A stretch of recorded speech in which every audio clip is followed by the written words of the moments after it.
യേശുവിന്റെ ദൈവം അല്ലെങ്കിൽ പിതാവ് അത് പഴയ നിയമത്തിലെ ദൈവമല്ല, അല്ലെങ്കിൽ പഴയ നിയമത്തിലെ പിതാവ് അല്ല എന്നുണ്ടെങ്കിൽ ആരാണ് യേശുവിന്റെ പിതാവ് അല്ലെങ്കിൽ ദൈവം? യേശു എന്തിനാണ് വന്നത്? അതിന്റെ ഉദ്ദേശ ലക്ഷ്യത്തെക്കുറിച്ചും ഒന്ന് പറയണം. ബൈബിൾ വെച്ച് വേണം പറയാൻ. ഒരു ചോദ്യമാണ്, 3 ചോദ്യം പറഞ്ഞു ബൈബിൾ വെച്ച് പറയണമെന്നും ഇങ്ങോട്ട് പറഞ്ഞു. ബൈബിൾ വെച്ച് യേശുവിനെ പറ്റി പറയാൻ പറ്റത്തുള്ളൂ. ചോദ്യം എന്താന്ന് ക്ലിയർ ആയില്ല. 3 ചോദ്യം പറഞ്ഞു. മോഡറേറ്റേഴ്സ് എന്താണ് യെസ്, ചോദ്യം? അതൊന്ന് ചോദ്യം ഒന്ന് ഒരു ചുരുക്കാവോ? ചോദ്യമായിട്ട് പരിമിതപ്പെടുത്തണം. ഒറ്റ ചോദ്യമായിട്ടൊന്ന് പരിമിതപ്പെടുത്താവോ പ്ലീസ്?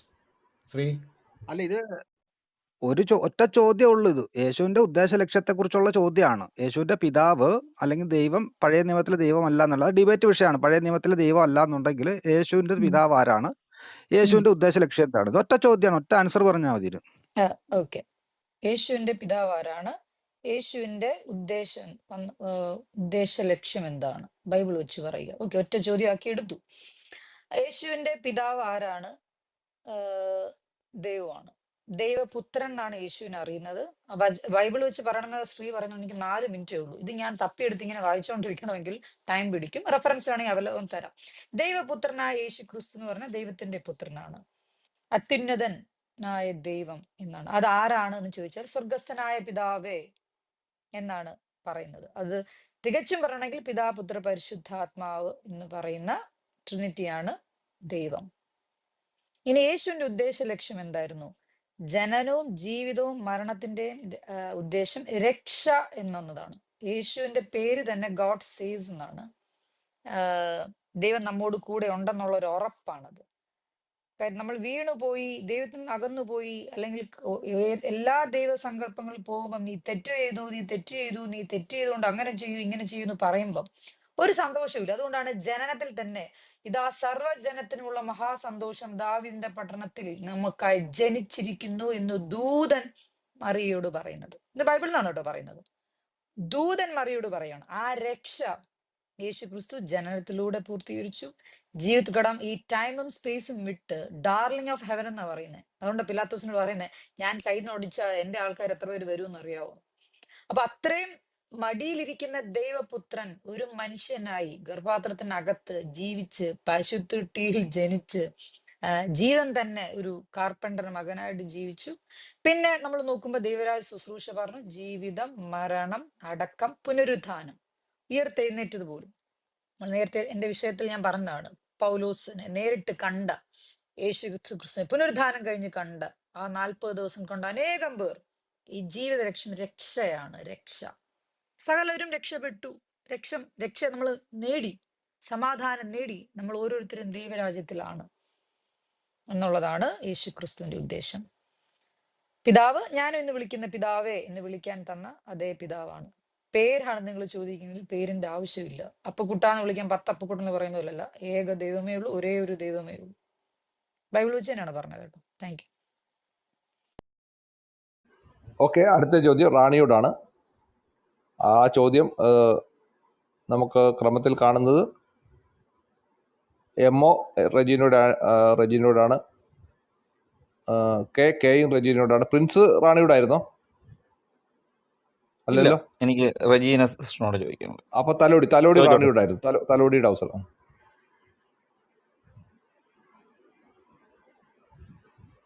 തലോടി പ്ലീസ്. ഒരു മിനിറ്റ്. Okay, thank you. ചോദ്യം റാണിയോടാണ്. ഞാനിപ്പം ഡിബേറ്റ് ഏകദേശം കംപ്ലീറ്റ് കേട്ടിരുന്നു. അപ്പൊ ഇതില് എതിർ സംവാദക പഴയ നിയമത്തെ കംപ്ലീറ്റ്ലി തള്ളുന്നതായിട്ടാണ് കണ്ടത്. അപ്പോ ചോദ്യം എന്ന് വെച്ചാല്, നമ്മുടെ ഈ ഇവർ തന്നെ ബൈബിളിൽ പറയുന്നുണ്ട് രക്തദാഹി ആയിട്ടുള്ള ഒരു ദൈവത്തെയാണ് പഴയ നിയമത്തിൽ കാണുന്നത്. അപ്പോൾ ഇവർ തള്ളുന്നത് ഇതിപ്പോൾ ഇന്ന് ഉൾക്കൊള്ളാൻ പറ്റാത്തത് കൊണ്ടാണോ? ഇവർക്ക് ഇത് അംഗീകരിക്കാൻ പറ്റാത്തത് കൊണ്ടാണോ ഇവർ ബൈബിളിനെ ഇപ്പൊ പഴയ നിയമത്തെ തള്ളുന്നത്?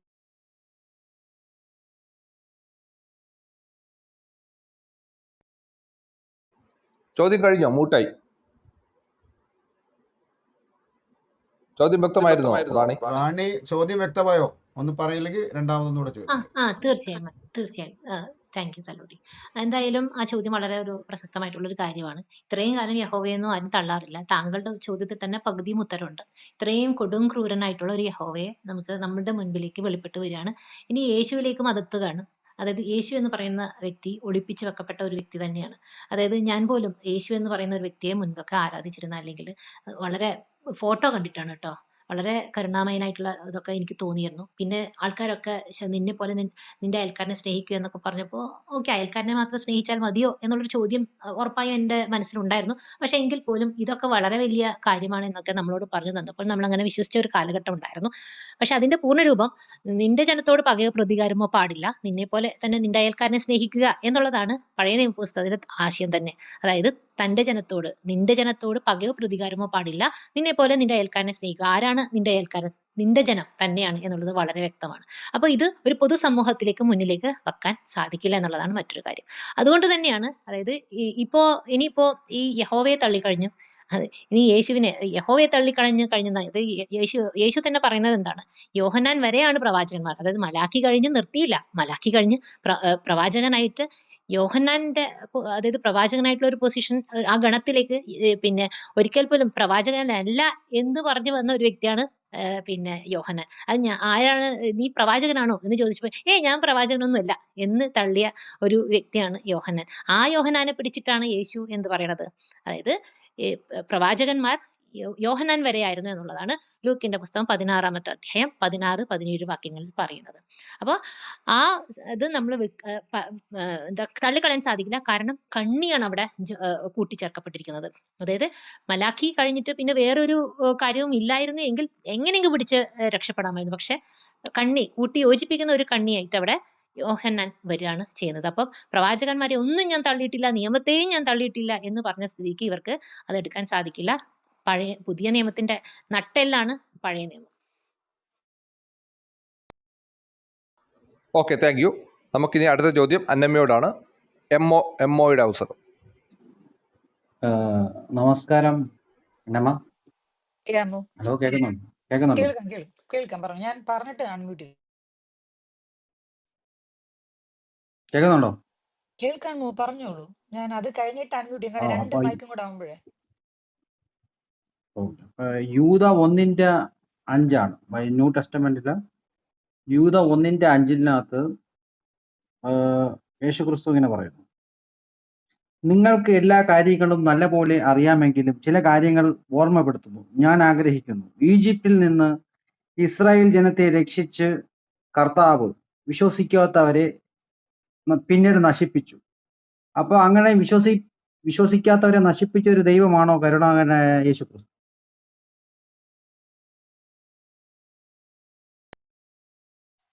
ചോദ്യം കഴിഞ്ഞല്ലോ. ഞാനൊന്ന് റിപ്പീറ്റ് ചെയ്തോട്ടെ, ഇതാണോന്നറിയാം. യൂദായുടെ ലേഖനം 1-ാം അധ്യായം, ഒരു അധ്യായമുള്ളൂ, അതിൽ 5-ാം വാക്യം അദ്ദേഹം വായിച്ചിട്ട്, നിങ്ങളോ സകലവും അറിഞ്ഞുവെങ്കിൽ നിങ്ങളെ ഓർമ്മിപ്പാൻ ഞാൻ ഇച്ഛിക്കുന്നത് എന്തെന്നാൽ കർത്താവ് ജനത്തെ മിസ്രൈമിൽ നിന്ന് രക്ഷിച്ചിട്ടും വിശ്വസിക്കാത്തവരെ പിന്നേത്തിൽ നശിപ്പിച്ചു എന്ന് പറഞ്ഞിട്ട്, ഇങ്ങനെ നശിപ്പിച്ച ദൈവമാണോ യേശു ക്രിസ്തു എന്നാണ് മോ ചോദിച്ചത്. ആം ഐ റൈറ്റ് മോ? അതല്ലേ ചോദ്യം? അത് വിശ്വസിക്കാത്തവരെ നശിപ്പിച്ച ഒരു ദൈവത്തിനാണോ നിങ്ങൾ കരുണാനിധിയായ ദൈവം എന്ന് വിളിച്ചത്? അല്ല, അത് നിങ്ങളുടെ ചോദ്യം. അതിനെയാണോ ഞാൻ വിളിക്കുന്നത് എന്നുള്ളത്. അപ്പൊ അത് ആൻസർ പറയാം. ചോദ്യം കറക്റ്റ് ആണല്ലോ. ഇനി ആൻസർ ഞാൻ പറഞ്ഞേക്കാം. Time starts now. യൂദായുടെ ലേഖനം ഇത് മോയ്ക്ക് എഴുതി തന്നതല്ല. യൂദ മോയ്ക്ക് എഴുതുന്നു എന്നല്ല എഴുതിയിരിക്കുന്നത്. ആദ്യം തന്നെ യേശു ക്രിസ്തുവിന്റെ ദാസനും യോക്കോവിന്റെ സഹോദരനുമായ യൂദ, മറ്റേ എട്ടാവാളിയെ മറ്റേ ചിന്നക്കടയുള്ള മോഹനല്ല എഴുതിയേക്കുന്നത്, പിതാവായ ദൈവത്തിൽ സ്നേഹിക്കപ്പെട്ടും ഇരിക്കപ്പെട്ടെന്നവർക്കും എഴുതുന്നത്. അതിലാകാം. എക്സാമ്പിൾ ഞാൻ പറഞ്ഞുള്ളൂ. കാര്യം ഇത് എഴുതിയ കാലഘട്ടം AD 68 ഞാൻ മോന്റെ ഫ്രണ്ടായിട്ടോ ഇങ്ങനെ പറയുന്നത്. 68-ാം കാലഘട്ടത്തിൽ യൂദ, ഈ പറയുന്ന ശിഷ്യൻ അല്ലെ അപ്പോസ്റ്റൽ എന്ന് പറയുന്ന യൂദ എഴുതിയത് ആ കാലഘട്ടത്തിൽ അവരുടെ യഹൂദന്മാർക്ക് ചിതറിക്കിടക്കുന്ന ഈ ന്യായപ്രമാണത്തിന് കീഴിൽ ട്രാൻസിഷൻ ടൈമാണ് അല്ലേ? ഓൾറെഡി നമ്മൾ നേരത്തെ പറഞ്ഞത്, നമ്മുടെ റാണിജി പറഞ്ഞു, മോശയുടെയും സങ്കീർത്തനങ്ങളുടെയും പ്രവാചകന്മാരിലൊക്കെ പറയുന്നത് ഇപ്പൊ നിവൃത്തിയായില്ലയോ, രക്ഷകൻ ഞാനല്ലയോ, അതാണ്. അപ്പൊ അതില് 5-ാമത്തെ വചനം, അതിനു മുമ്പ് 5-ലോട്ട് ചാടുന്നതിന് എനിക്ക് മനസ്സിലായി നിങ്ങൾ എല്ലാവരും വചനം, ബ്യൂട്ടിഫുൾ വേർഡാണ് ഈ ബുക്ക്, നന്നായിട്ട് വായിച്ചാൽ മതി. 1, 2, 3 ദുരുപദേഷ്ടക്കന്മാരെ കുറിച്ചുള്ള ന്യായവിധിയാണ് യൂദായിൽ ജസ്റ്റ് ചിത്രീകരിച്ചു വരുന്നത്. അതിന്റെ ഒരു ബാക്ക്ഗ്രൗണ്ട് ആണ് ഇത്. 4 മിനിറ്റിൽ വായിക്കാൻ ഞാൻ ശ്രമിക്കാം. പ്രിയരെ, നമുക്ക് പൊതുവിലുള്ള പ്രിയരെ കണ്ടോ, യൂത ആർക്ക് എഴുതാണ്? മോയ്ക്ക് എഴുതുന്നല്ല, മോയ്ക്ക് വേണമെങ്കിൽ ഇത് എടുക്കാം. നമുക്ക് പൊതുവിലുള്ള രക്ഷയെക്കുറിച്ച് നിങ്ങൾക്ക് എഴുതുവാൻ സകല പ്രയത്നം ചെയ്യും. പൊതുവിലുള്ള രക്ഷ എന്ന് പറഞ്ഞാൽ എന്തുവാ? നിനക്ക് മാത്രമല്ല, വിട്ടോടിപ്പോയ ശമര്യനും യവനനും ഗ്രീക്കുകാരനും അണ്ടനും അടലുകൂടനും ചെമ്പാനും ചെബിത്തുതിക്കും എല്ലാവർക്കും ഉണ്ട്. നീ വിചാരിക്കുമല്ല ദൈവരാജ്യം ഇപ്പൊ ഉണ്ടാക്കി വെച്ചൊരു ദേവാലയത്തിനകത്ത് കയറിയിരിക്കാൻ മിശിഹ വന്നിട്ടില്ല, അതല്ല പ്ലാൻ എന്നാണ് അതിന്റെ അർത്ഥം. അത് പറയുമ്പോഴും വിശുദ്ധന്മാർക്ക് ഒരിക്കലായിട്ട് പരമേൽപ്പിച്ച വിശ്വാസത്തിന് വേണ്ടി പോരാടേണ്ടതിനെ പ്രബോധിപ്പിച്ച് എഴുതുവാൻ ആവശ്യമെന്ന് എനിക്ക് തോന്നി. നല്ല ക്ലാസിക്കലാണ് മോദി, ചുമ്മാ എന്ന് പറയാൻ പറ്റത്തില്ല. അതുകൊണ്ടല്ലേ വിമർശകരെ ഞാൻ വിമർശിക്കുന്നത്. 4-ാം വാക്യം, നമ്മുടെ ദൈവത്തിന്റെ കൃപയെ ദുഷ്കാമവൃത്തിക്ക് ഹേതുവാക്കി. കണ്ടോ, കൃപയെ കാമവൃത്തിക്ക് ഹേതുവാക്കി ഏകനാഥനും നമ്മുടെ കർത്താവായ യേശു ക്രിസ്തു നിഷേധിക്കുന്ന അഭക്തരായ നിങ്ങളുടെ നൂണ്ടു വന്നിട്ടുണ്ട്. അതാണ് 4. ഇനിയാണ് 5-ാമത്തെ വാക്യം മോ പറഞ്ഞത്. നിങ്ങളോ അവരോട് ഇങ്ങനെ നൂന്ന് വന്നിട്ടുണ്ട്. നിങ്ങളോ എന്ന് പറഞ്ഞ ആരാ? ഞാൻ ഓൾറെഡി പറഞ്ഞു, ആർക്കാ? മോയ്ക്കല്ല. സകലവും ഒരിക്കൽ അറിഞ്ഞുവെങ്കിലും അവരാണ്. നിങ്ങളെ ഓർമ്മിപ്പാൻ ഞാൻ ഇച്ഛിക്കുന്ന എന്താൽ അറിയുന്നവരോടാ. നിങ്ങൾക്ക് ന്യായപ്രമാണം 613 ആൾക്കാരെ അതേ സുന്നത്ത് ചെയ്ത ആൾക്കാരും ഇടയ്ക്കൂടെ തിരിച്ചു വന്ന ആൾക്കാർ. കർത്താവ് ജനത്തെ മിസ്രയീമിൽ നിന്ന് രക്ഷിച്ചിട്ടും വിശ്വസിക്കാത്തവരെ പിന്നേറ്റതിൽ നശിപ്പിച്ചു. തങ്ങളുടെ അത് ഒരു കോണ്ടെക്സ്റ്റ് ആണ്, അത് ബാക്കി വായിച്ചാൽ മതി. ഇത് അവരുടെ കർത്താവായ യഹോവയുടെ കാര്യമാണ് പറയുന്നത് കേട്ടോ. മോ, എന്റെ കർത്താവ് യേശു ക്രിസ്തുവിന്റെ കാര്യമല്ല പറയുന്നത്. മനസ്സിലായോ? ഇതാണ് കോണ്ടെക്സ്റ്റ്. കോണ്ടെക്സ്റ്റ് നന്നായിട്ട് വായിക്കുക. Thank you. Okay, thank you. അടുത്ത ചോദ്യം റാണിയോടാണ്. ഞാൻ മനസ്സിലാക്കുന്നത് PM ആയിരിക്കും അടുത്ത അവസരം. PM റാണിയോടല്ലേ? റണ്ണിയോടാണോ ഞാൻ ചോദിക്കാം? Okay, thank you.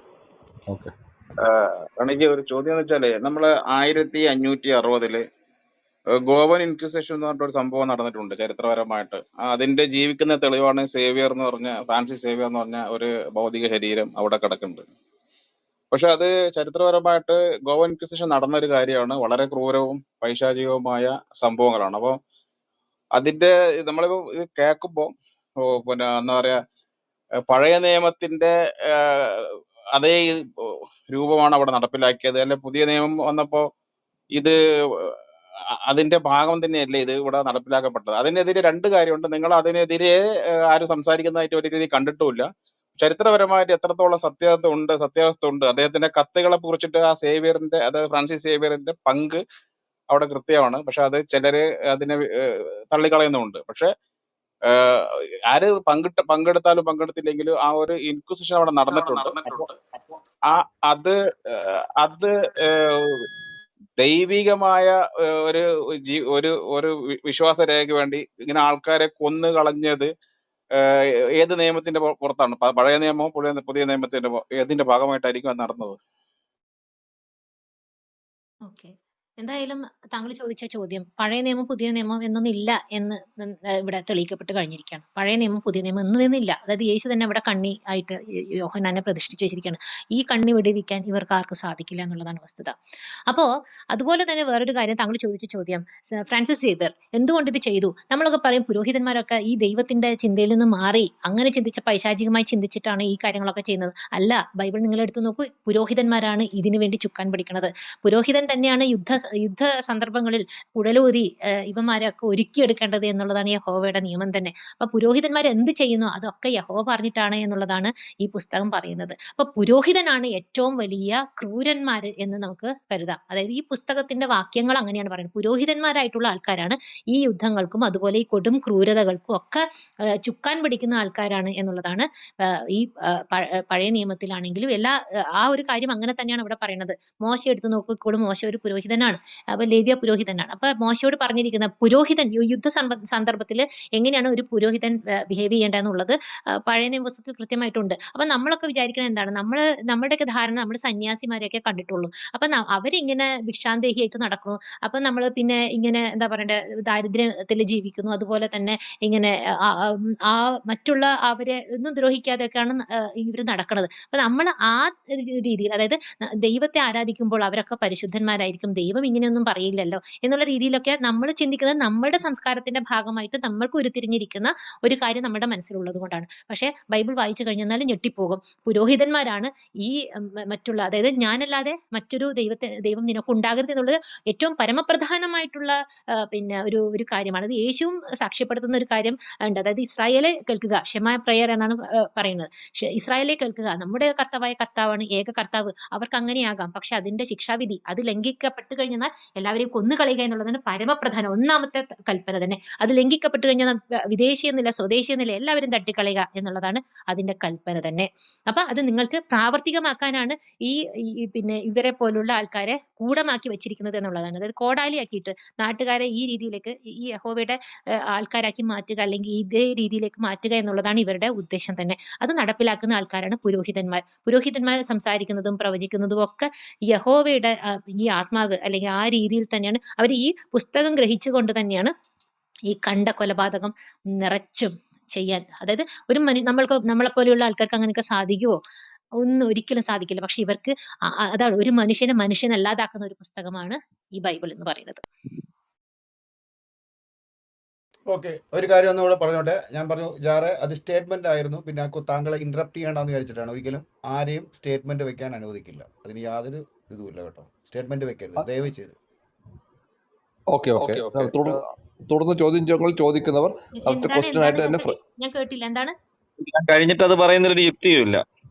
യാസർ മനഃപൂർവ്വമായിരുന്നു എന്നുള്ളത് എല്ലാവർക്കും. ഞാനല്ല, അത് കറക്റ്റ് അജനാണ് നിൽക്കുന്നത്. പക്ഷെ അജനാണത് കൺട്രോൾ ചെയ്യുന്നത്. അല്ല, അത് ചോദ്യം തന്നെ ആയിരുന്നു. അതിന് വേണ്ടിയിട്ട് സ്റ്റേറ്റ്മെന്റ് വെച്ചെന്നേ ഉള്ളൂ. അത് നമുക്ക് അനുമതി സമയപരിമിതിക്കുള്ളിൽ തന്നെ നിർത്തും. അല്ലല്ല, സ്റ്റേറ്റ്മെന്റ് വെച്ച് സംസാരിക്കാമല്ലോ ഒരു മിനിറ്റിനകത്ത്. ഓക്കെ, ഒരു മിനിറ്റിനുള്ളിൽ സ്റ്റേറ്റ്മെന്റ് വെച്ചിട്ട് സാധിക്കുന്നില്ല, ബ്രേക്ക് ആയിട്ട് വരുന്നുണ്ട്. നിങ്ങൾ ആരെയാണ് ഉദ്ദേശിക്കുന്നത് എനിക്ക് മനസ്സിലായില്ല. എന്നെയാണോ? റാണിയോടല്ല. ചോദ്യകർത്താവിനോടാണ് പറഞ്ഞത്. ഓക്കെ. അപ്പൊ നമുക്ക് പിന്നീട് അറിയിപ്പായിട്ട് പറയാം. ഇനി തുടർന്ന് ചോദിക്കുന്നവർ സ്റ്റേറ്റ്മെന്റ് വെക്കാൻ പാടില്ല എന്നല്ല, ഒരു മിനിറ്റിനുള്ളിൽ സ്റ്റേറ്റ്മെന്റോട് കൂടിയിട്ടുള്ള ക്വസ്റ്റ്യൻ ഫ്രെയിം ചെയ്യണമെന്ന് അഭ്യർത്ഥിക്കുന്നു. അടുത്ത ചോദ്യം അന്നമ്മയോടാണ്. കെ പിയുടെ അവസരമാണ്. ഞാൻ പറയുന്നത് കേൾക്കുന്നുണ്ടോ? ഇത് മൂന്നാമത്തെ ചോദ്യമല്ല അച്ഛൻ പറഞ്ഞു. മൂന്നാമത്തെ ആണോ അതോ നാലാമത്തെ ആണോ? അതെ, മൂന്നാമത്തെ. ഞാൻ പറയുന്നത് കേൾക്കുന്നുണ്ടോ? കേൾക്കാം. ഓക്കെ, എൻ്റെ ചോദ്യം ഇതാണ്. സങ്കീർത്തനങ്ങൾ 89:34 ഞാൻ എൻ്റെ എടുത്തു കഴിഞ്ഞിട്ട് പറയൂ. ഓക്കെ, പറയൂ. 89:34. 89:34. ഓക്കെ, ചോദ്യം പറഞ്ഞു. ഓക്കെ, അതിങ്ങനെയാണ്: ഞാൻ എൻ്റെ നിയമത്തെ ലംഘിക്കുകയോ എൻ്റെ അധരങ്ങളിൽ നിന്ന് പുറപ്പെട്ടതിന് ഭേദം വരുത്തുകയോ ഇല്ല. ഇവിടെ ദൈവം വളരെ കൃത്യമായി പറയുന്നു, നിയമങ്ങൾക്ക് മാറ്റം വരുത്തില്ല, അതിന് ഭേദം വരുത്തുകയോ ചെയ്യില്ല എന്നാണ്. പക്ഷേ റജീന റെപ്രസെന്റ് ചെയ്തു വന്നിരിക്കുന്നത് പഴയ നിയമമല്ല, പുതിയ നിയമം എന്നാണ്. അല്ലല്ല, ഞാൻ വരികയാണ്, ചോദ്യത്തിലേക്ക് വരികയാണ്. അങ്ങനെയാണെങ്കിൽ ഒരു മിനിറ്റിൽ തന്നെ അത് ചോദ്യം ചോദിച്ച് സ്റ്റേറ്റ്മെന്റോട് കൂടി ചോദ്യം പൂർത്തിയാക്കാനുള്ള അവസരം അവർക്കുണ്ട്. സ്റ്റേറ്റ്മെന്റോട് കൂടി ചോദ്യം പൂർത്തിയാക്കാൻ 1 മിനിറ്റാണ്. 12 സെക്കൻഡേ ഉള്ളൂ കേട്ടോ. ഞാൻ ചോദിക്കുന്നതിനിടയിൽ കയറി ഞാൻ സ്റ്റേറ്റ്മെന്റ് അല്ല വെക്കുന്നത്. ഞാൻ പറയുന്നത് റജീന പറഞ്ഞത് പഴയ നിയമമല്ല പുതിയ നിയമം എന്നാണ്. അങ്ങനെയാണെങ്കിൽ ദൈവം സ്വന്തം വാക്ക് പാലിക്കാത്തവനും നുണ പറയുന്നവനും സർവജ്ഞാനിയും അല്ലാത്തവനും അല്ലേ എന്നാണ് ചോദ്യം. ഓക്കെ, അതിനുമുമ്പ് തന്നെ ഇപ്പൊ നേരത്തെ നമ്മുടെ തലോടി വന്ന് തള്ളി മറിച്ച് തലോടിയിട്ട് പോയതുപോലെ റജീന പഴയ നിയമം തള്ളി എന്ന് പറഞ്ഞു. എനിക്ക് തോന്നുന്നു സംവാദം അടക്കമുള്ള ഒരുപാട് കാര്യങ്ങളിൽ ഞാൻ പറഞ്ഞു തീവ്രമായി പഠിപ്പിച്ചു, എതിരായി പഠിപ്പിച്ചു, തള്ളിയതിനർത്ഥമില്ല. അപ്പൊ ആൻസർ ഇതാണ്. സങ്കീർത്തനം 89 യഹോവയുടെ ദാവീദിനോടുള്ള ഉടമ്പടിയും ഇസ്രായേലിന്റെ കഷ്ടതയുമാണ്. ഈ സങ്കീർത്തനം നേരത്തെ പറഞ്ഞ പഴയ നിയമ കൃതികളിൽ, യഹൂദന്മാരുടെ കൃതികളിൽ ഇവര് അവരുടെ സമാഗമന കൂടാരത്തിലോ അവരുടെ 2 ദേവാലയങ്ങളിലോ അവരുടെ ഇപ്പോഴത്തെ സിനഗോഗുകളിലൊക്കെ ഇങ്ങനെ സിനോവാ എന്ന് വിളിക്കുന്ന ഒരു അധ്യായമാണ് ഇത്. ദാവീദിനെ പോലും അനേകം എഴുതിയ ആൾക്കാരാ. അതിലൊരു കോട്ടാണ് താങ്കൾ എന്നോട് ഈ 2025 കൊണ്ടുവരുന്നത്. അപ്പൊ ഇതിനകത്ത് ഞാൻ എന്ന് പറഞ്ഞ എന്റെ നിയമത്തെ, ഈ ഞാൻ ആരാണെന്ന് താങ്കൾ പറഞ്ഞില്ല. എന്നോട് ഇങ്ങോട്ട് വന്നിട്ട് വളരെ കാരണം ചോദ്യം ചോദിക്കാൻ എളുപ്പമാണ്. കാലഘട്ടം അറിയാത്തവർക്ക് ഇത് അങ്ങനെയല്ലേ, ഇതിങ്ങനെയല്ലേ, റജീന അങ്ങനെയല്ലേ. അപ്പൊ ഈ 3.5 മണിക്കൂർ ഞാൻ ഇവിടെ പറഞ്ഞ എന്താ അർത്ഥമുണ്ട്? തലോടി വന്ന് പറഞ്ഞു ഞാൻ തള്ളി, ഞാൻ അങ്ങനെ. അപ്പൊ നിങ്ങൾക്ക് എന്തുവേണമെങ്കിൽ പറയാം, അതിൽ ഞാൻ ബോധറല്ല. ഇതിന്റെ അർത്ഥം കഴിഞ്ഞ ഒരു ചോദ്യകർത്താവിനെ മാനിക്കുന്നതുകൊണ്ട് പറയാം. ഇത് സങ്കീർത്തനക്കാരൻ ആ കാലഘട്ടത്തിൽ ഇസ്രായേലിനെ അല്ലെങ്കിൽ അവരുടെ യഹോവ ദൈവമായിരിക്കുമ്പം പാടിപ്പുകഴ്ത്തുന്ന, വാഴ്ത്തി സ്തുതിക്കുന്ന, അല്ലെങ്കിൽ അബ്രഹാമിന് കൊടുത്ത വാഗ്ദത്ത ദൈവം ഇതാണെന്ന് തെറ്റിദ്ധരിക്കുന്ന അവർ ഇങ്ങനെ പുകഴ്ത്തി എഴുതുന്നതാണ് കൃതികൾ, പാട്ടുകളാണിത്. അതില് ഞാൻ എൻ്റെ നിയമത്തെ ലംഘിക്കുകയോ എൻ്റെ അധരങ്ങൾക്ക് നിന്ന് പുറപ്പെടുന്ന ഭേദം വരുത്തുകയോ ചെയ്യുകയില്ല. അത് കറക്റ്റ് ആണ്. ഇതിപ്പോ ഞാൻ എന്ന് പറയുന്നത് യഹോവയുടെ ആത്മാവിലാണ് എരിയിക്കുന്നത്, കറക്റ്റ് ആണ്. കൊല്ലും എന്ന് പറഞ്ഞാൽ കൊന്നിട്ടുണ്ട്, കൊന്നു മുടിച്ചിട്ടുണ്ടല്ലോ. ഇനി ഇതിനകത്ത് കർത്താവ് പറഞ്ഞാണെങ്കിൽ ശരിയോ, രക്ഷിക്കുന്നു എന്ന് പറഞ്ഞാൽ രക്ഷിച്ചിട്ടുണ്ട്. മനസ്സിലായോ കേക്ക്? കൊന്നിട്ടുണ്ട് എന്ന് പറഞ്ഞതിന്റെ വാക്കായിട്ടാണ് കേ എടുക്കുന്നതെങ്കിൽ കൊന്നിട്ടുണ്ട്, കൊന്നു മുടിച്ചിട്ടുണ്ട്. ഇനി ഇത് ഞാൻ എന്ന് പറയുന്നവൻ ക്രിസ്തുവിന്റെ ആത്മാവിലാണ്. രണ്ട് ആത്മാവുണ്ടെന്ന് കേക്ക് അറിയാമല്ലോ, കേ അറിഞ്ഞിരിക്കണം. പഴയ നിയമത്തിൽ രണ്ട് ആത്മാക്കളുണ്ട്. ക്രിസ്തുവിന്റെ ആത്മാവോട് പറഞ്ഞിരിക്കുന്നതാണ് ദാവീദ് ചില സമയത്ത് എഴുതിയിരിക്കുന്നത്, എന്റെ പരിശുദ്ധ ദ്രവത്വം കാണുകയില്ല. അതൊക്കെ ക്രിസ്തുവിന്റെ ആത്മാവിലാണ്. ഇത് ഏത് ആത്മാവിലാണ്? ഞാൻ തിരിച്ചു ചോദിക്കുന്നു, ഏത് ആത്മാവിലാണ് ഈ ചോദ്യം ചോദിക്കുന്നത്? ഈ ആത്മാവിൽ എടുക്കേണ്ടുള്ളൂ. കറക്റ്റ് ആണ്. ആ വചനത്തിന് ഒരു ബുദ്ധിയില്ല. പിന്നെ റെജീനെ തള്ളി എന്നൊക്കെ പറയണ്ട, ഞാൻ തള്ളിയിട്ടില്ല. ഞാൻ പഴയ നിയമത്തിൽ നിന്നുകൊണ്ടല്ലേ ക്രിസ്തുവിനെ കാണാൻ പറ്റുള്ളൂ. ക്രിസ്തു വന്നത് പഴയ നിയമം ഉള്ളത് കൊണ്ടല്ലേ വന്നത്. Thank you. Okay, thank you. നമുക്ക് അടുത്ത ചോദ്യം റാണിയോടുള്ള മൂന്നാമത്തെ ചോദ്യമാണ്. ഞാൻ മനസ്സിലാക്കുന്നത് കെയ്റോയാണോ?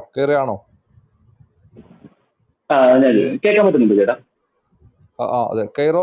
ചോദ്യം റാണിയോടല്ലേ? അതെ. ഓക്കെ, റാണിയോടുള്ള മൂന്നാമത്തെ ചോദ്യം 1 മിനിറ്റിനുള്ളിൽ തന്നെ പൂർത്തിയാക്കണം. നമ്മുടെ ഡിബേറ്റിന്റെ ടോപ്പിക് എന്ന് പറയുന്നത് ബൈബിൾ പുതിയ നിയമം പഴയ നിയമം തന്നെയോ എന്നുള്ള ഒരു കാര്യം. റാണിമൻ വാദിക്കുന്നത് പഴയ നിയമം തന്നെയാണ് പുതിയ നിയമം എന്നുള്ളതാണ് എന്നാണ് ഞാൻ മനസ്സിലാക്കുന്നത്. അപ്പൊ ഞാൻ ബൈബിളിലെ പുതിയ നിയമത്തിൽ നിന്ന് 2 വചനങ്ങൾ കൂട്ടിയേക്കുക. ഒന്നാമത്തെ വചനം, വ്യഭിചാരത്തിൽ പിടിക്കപ്പെട്ട സ്ത്രീയെ മോശയുടെ നിയമപ്രകാരം എന്താണ് ചെയ്യേണ്ടത് എന്നുള്ളൊരു കാര്യം നമുക്ക് പഴയ നിയമത്തിൽ നോക്കി കാണാനായിട്ട് സാധിക്കും. പഴയ നിയമത്തിൽ പറഞ്ഞ അവിടെ കല്ലെറിഞ്ഞു കൊല്ലാനാണ് പറയുന്നത്. ഇതിലെ പുതിയ നിയമത്തിലെ കർത്താവ് നിങ്ങൾ പാപമില്ലാത്തവർ അവിടെ കല്ലെറിയട്ടെ എന്നുള്ളൊരു കാര്യമാണ് കർത്താവ് പുതിയ നിയമമായിട്ട് കൊടുത്തിരുന്നത്. അതേപോലെ തന്നെ പുതിയ നിയമത്തിൽ മർക്കോസിന്റെ സുവിശേഷത്തില് വിവാഹമോചനത്തെ സംബന്ധിച്ചിട്ടുള്ള തർക്കത്തിൽ ഉപേക്ഷാപത്രം നൽകി ഭാര്യ ഉപേക്ഷിക്കാനായിട്ട് മോശ നിയമം നൽകിയപ്പോൾ ഈശോ പറയുകയുണ്ടായി, ഭാര്യയെ ഉപേക്ഷിക്കുന്നവൻ വ്യഭിചാരം ചെയ്യുന്നു എന്ന്. അതായത് പഴയ നിയമത്തില് മോശ കൊടുത്തിട്ടുള്ള നിയമത്തിൽ ഈശോ തിരുത്തുകയാണ് ചെയ്തിട്ടുള്ളത്. അപ്പൊ നിങ്ങളുടെ ഒരു സെക്കൻഡ്, താങ്കൾ ഇതുവരെ 1 മിനിറ്റ് അവസാനിച്ചു കഴിഞ്ഞു. താങ്കൾ ഇതുവരെ സ്റ്റേറ്റ്മെന്റുകളായിട്ടാണ് പോകുന്നത്. അത് ഇന്നത്തെ ഫോർമാറ്റിൽ യോജിക്കുന്നതല്ല. ഇത് ക്വസ്റ്റ്യൻ ആണ്. അപ്പൊ ഈ ഒരുപാട് വചനങ്ങളൊക്കെ വെച്ചിട്ട് താങ്കൾക്ക് അറിയാമല്ലോ, ഒരുപാട് വചനങ്ങൾ വെക്കുമ്പോൾ ഒരുപാട് വചനങ്ങൾ വെച്ച് പോയിട്ട് 4 മിനിറ്റ് ഉത്തരം പറയേണ്ട ഒരു സെഷനാണ്. അതുകൊണ്ട് തന്നെ താങ്കളുടെ ചോദ്യം ഇൻവാലിഡ് ആയിട്ടാണ് കാണുന്നത്. ഒന്ന് അടുത്ത 30 സെക്കൻഡിൽ അടുത്ത ഒരു 30 സെക്കൻഡ് കൊണ്ട് ചോദ്യം മാത്രമായിട്ട് ചോദിക്കും. ഓക്കെ, വിവാഹ ബന്ധത്തെ സംബന്ധിച്ചിട്ടുള്ള നിയമത്തിൽ ഈശോ നിയമം തിരിച്ചു കൊടുക്കുന്നുണ്ട്. വ്യഭിചാരത്തിൽ പിടിക്കപ്പെട്ട സ്ത്രീയെ സംബന്ധിച്ച് പുതിയ നിയമത്തിൽ ഈശോ നിയമം മാറ്റി കൊടുക്കുന്നുണ്ട്. പഴയ നിയമം തന്നെയല്ല പുതിയ നിയമം എന്നുള്ള ഒരു കാര്യം കൂടി തെളിയിക്കുകയാണ് ചെയ്യുന്നത്. പറഞ്ഞു, എന്താണ് നിങ്ങളുടെ അഭിപ്രായം? ഇത് എത്ര ക്വസ്റ്റ്യൻസ് ആണ് ചോദിക്കുന്നത്? അതാണ് ഞാനത് പറഞ്ഞു. അത്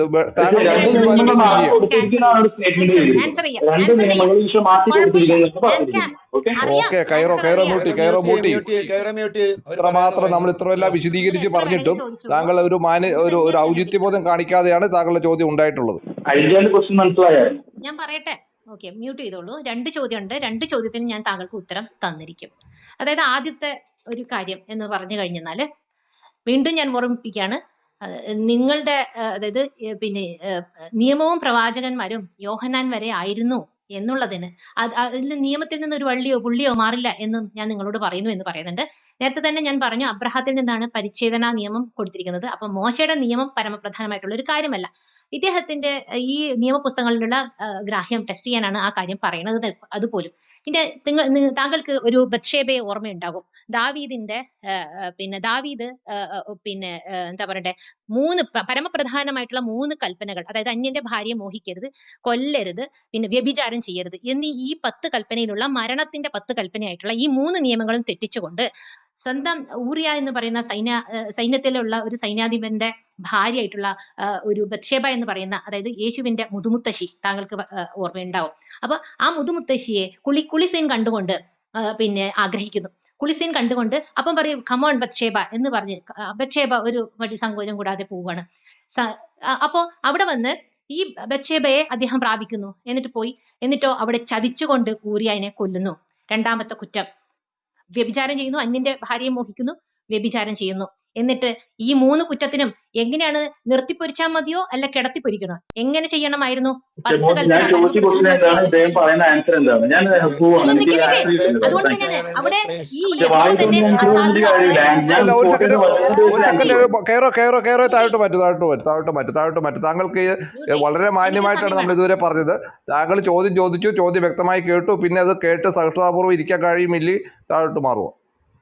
അത് ഓക്കെ. അപ്പൊ താങ്കളിലൊക്കെ ഒരുപക്ഷെ തൃപ്തികരമായിരിക്കണമെന്നൊരു നിർബന്ധവുമില്ല. ചോദ്യം വ്യക്തമായി കേട്ടു, അതിന്റെ ഉത്തരത്തെ വാലിഡേറ്റ് ചെയ്യാൻ താങ്കളല്ല ഇവിടുത്തെ ജഡ്ജി, ശ്രോതാക്കളാണ് വിലയിരുത്തേണ്ടത്. ഓക്കെ, ഉത്തരം പറഞ്ഞു പൂർത്തിയാക്കും. ഒരു മിനിറ്റ് ഉണ്ട് റാണി, 1 മിനിറ്റ് കൊണ്ട് ക്ലോസ് ചെയ്യും. ഓക്കെ. അപ്പൊ ഇതാണ് അതിന്റെ ഒരു കാര്യം എന്ന് പറയുന്നത്.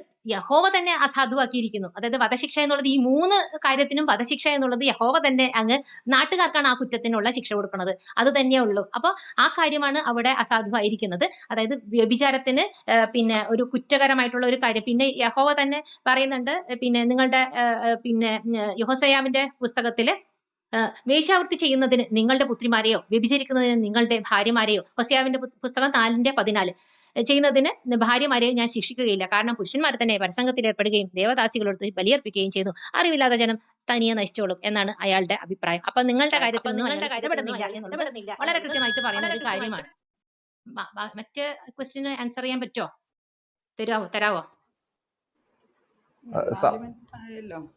സമയം കഴിഞ്ഞെങ്കിൽ നമുക്ക് അത് പിന്നീട് മറ്റൊരു അവസരത്തിലാവും.